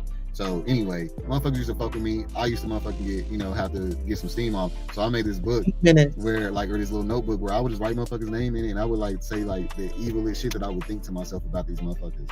And I like, it had got found some way in school by this girl, y'all. This girl named Josie, y'all. I'm not fucking playing on everything. She found that motherfucker. And when I tell you, like, she showed all these people and everybody just hated me after that. Like, I'm talking about, y'all, like, I never told my people why they was like that. Like, I always used to be like it was a gay thing, but it would be because of that too. At that point, that was like my 8th grade year in middle school. I think this was before high school when I really got to feeling myself then. You know what I'm saying? Damn, this is funny now that I'm saying this, because like I had just got called the human thugnificent, or real life thugnificent, and I'm like, damn, I low-key am a little thugnificent ass nigga. That's funny. But yeah, so anyway, basically that was the only form of gay bashing that I had got growing up. Then, but that was more jealousy though. I'm just gonna keep it G. I know that was more jealousy. I never experienced it as an adult because I always was really waiting for somebody to try me, and nobody never did, y'all. I don't know if it's because I'm a lion, you know, a black male, whatever. Like, niggas don't fuck with you. Like, I don't know. I never got tried on that. And then, now I will say one thing that made me very, I was very, at first, when I came out, I was very nervous about like doing any kind of PDA with a dude, or like holding hands or kissing in public, anything like that. I was like, I'm not doing that. I felt like that shit was super gay or whatever. So I was like, I ain't doing that. So then, it was like, it wasn't until I had met this one dude, y'all, and that's why I tell you, like, through experiences, you will learn lessons through guys and shit. And this dude really like helped me in this sense, because I met this one dude when we was dating for a minute. He was a writer, y'all, like straight up a writer ass nigga. Like, he was a down ass nigga, like, for real. One of my favorites of all time. And so we was out on this date one night at these movies downtown, and we was watching the movie, and this nigga was just as like masculine as me, if not a little bit more masculine for real at the time, because he was just a little bit older, but just like he buffered me and shit, you know what I'm saying? So this nigga was like, he didn't play that shit. So but he liked to do PDA. So I was like, you know what I'm saying? But you know, so I would do it, but I would be hesitant. While we was kissing in the movies, y'all, and there was these 2 dudes behind us, and the one right up behind us, and they saw us kissing, and they was like, ew, or something like that. Why the fuck did this nigga turn around and was like, well, what's up then? Like, don't ever say nothing. We get to do what we want to do, just like y'all get to do what y'all want to do. We ain't bothering y'all. Don't ever say nothing to nobody about what they doing, gay, whatever. Like, he stood up on that shit, like, and like, he was ready to bang too, you know what I'm saying? And that shit right there, I was like, that's how I want to be. That's how I'm gonna be from now on. Fuck that. I'm not about to be treading light, tiptoeing, and walking on eggshells and around motherfuckers I can't be myself when they get to, man, miss me with that. And ever since then, yeah, I was like 19 then. Ever since then, I was like, nah, nobody will be gay bashing me. Nobody will be, if anybody try me, I'm wearing their ass out, straight up. Even the dudes that I holler at, when they be commenting on here and they be like, you know, 111, hello, how are you doing? In the building. I remember. Let's get into it.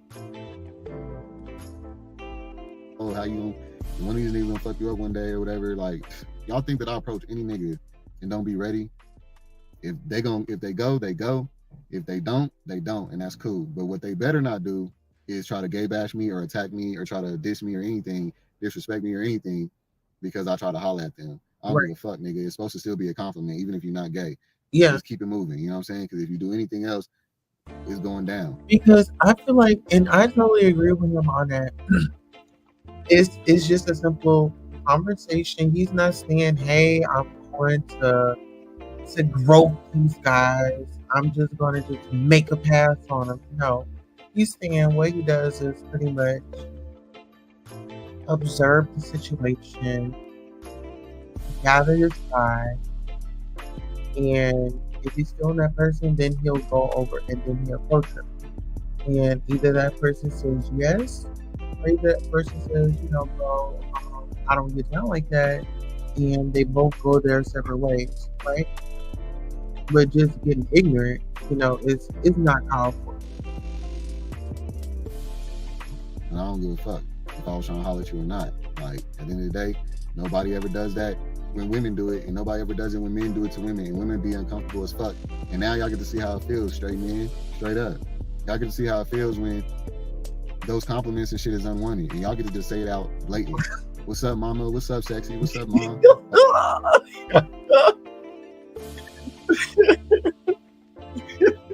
Oh, what's up, Miss Lady? He minds in my business. Listen, y'all. I'll be out looking like this. What's up, Miss Lady? You know what? You know what I'm saying? What's going on? How you feeling? Like, and y'all don't know if she's married or nothing. You know what I'm saying? And if she dish you or don't want to fuck with you, y'all have the tendency to be mad and shit. You know what I'm saying? And call her out her name or something. But you need to be walking around here sagging though, with y'all's ass out. You know what I'm saying? Teasing gay and bisexual men. And then one of us think that you with the shits. Because that's Wait a minute.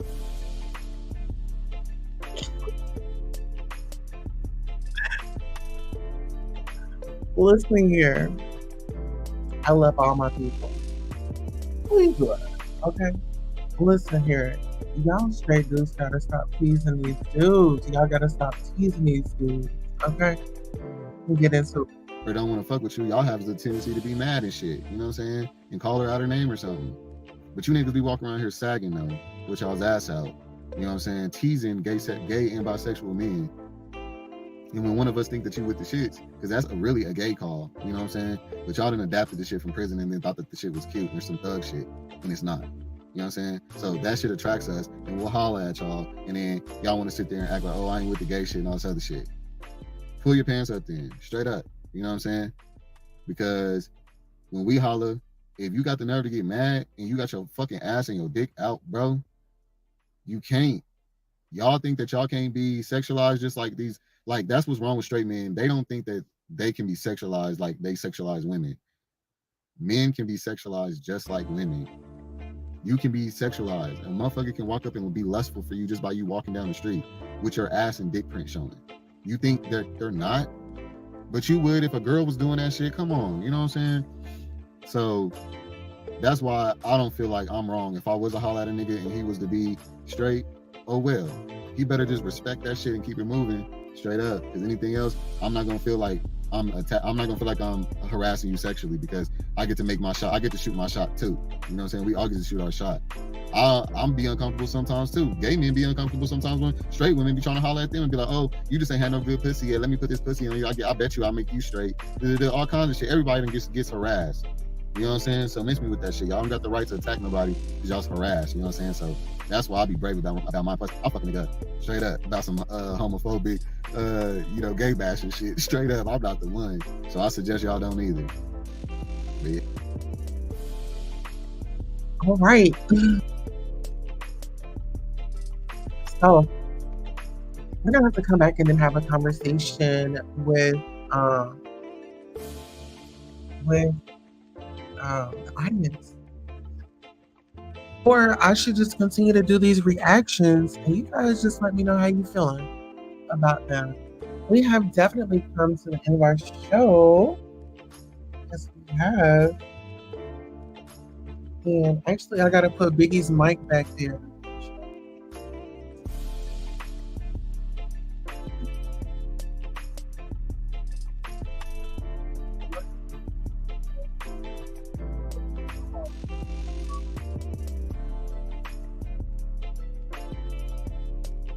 So yes, thank you all for coming out tonight. I've really enjoyed you and having music together, and we're gonna have more amazing times together as well. Thank you for you all that have showed up. Those of you that poured into the channel, that supported through Cash App.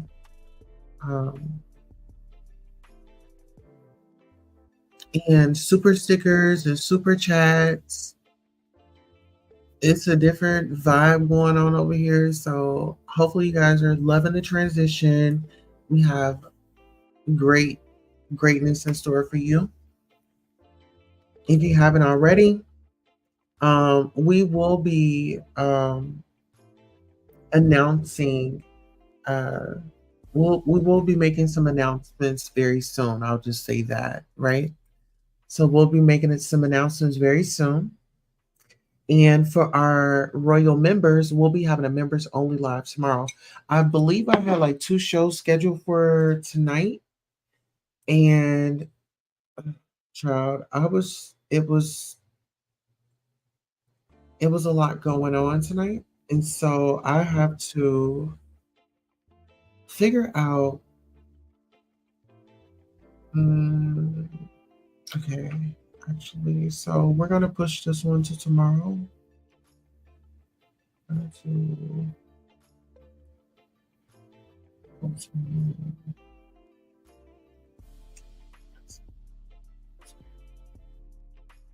say 12:30 tomorrow. We have a show scheduled, and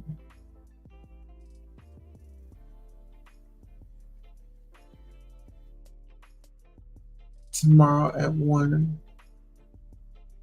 p.m. And then I'll schedule these for like the afternoon just to be on the safe side. So if I get up earlier, I'll just go live earlier.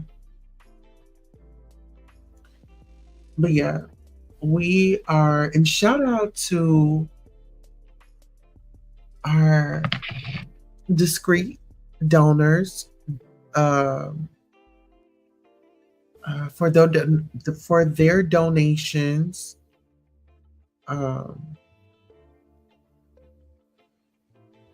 Without you all, it's impossible. You showing up and being present and following the journey. Yeah, it really just means a lot. I'm just kind of like speechless, and going into this new year with you all and on this vibe is just amazing. Like everything is working itself out, has worked itself out. It's already done, right? All right. Well, I love you all so much, and until next time, so long.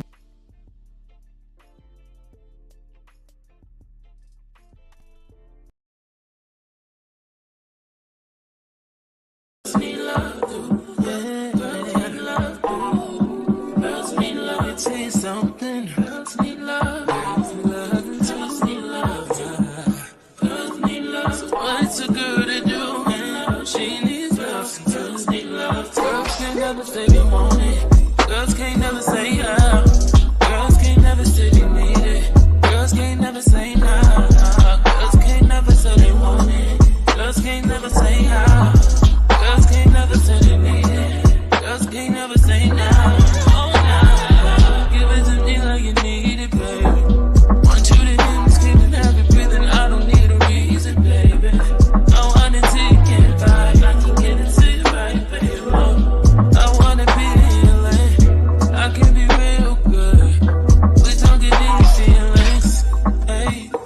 need some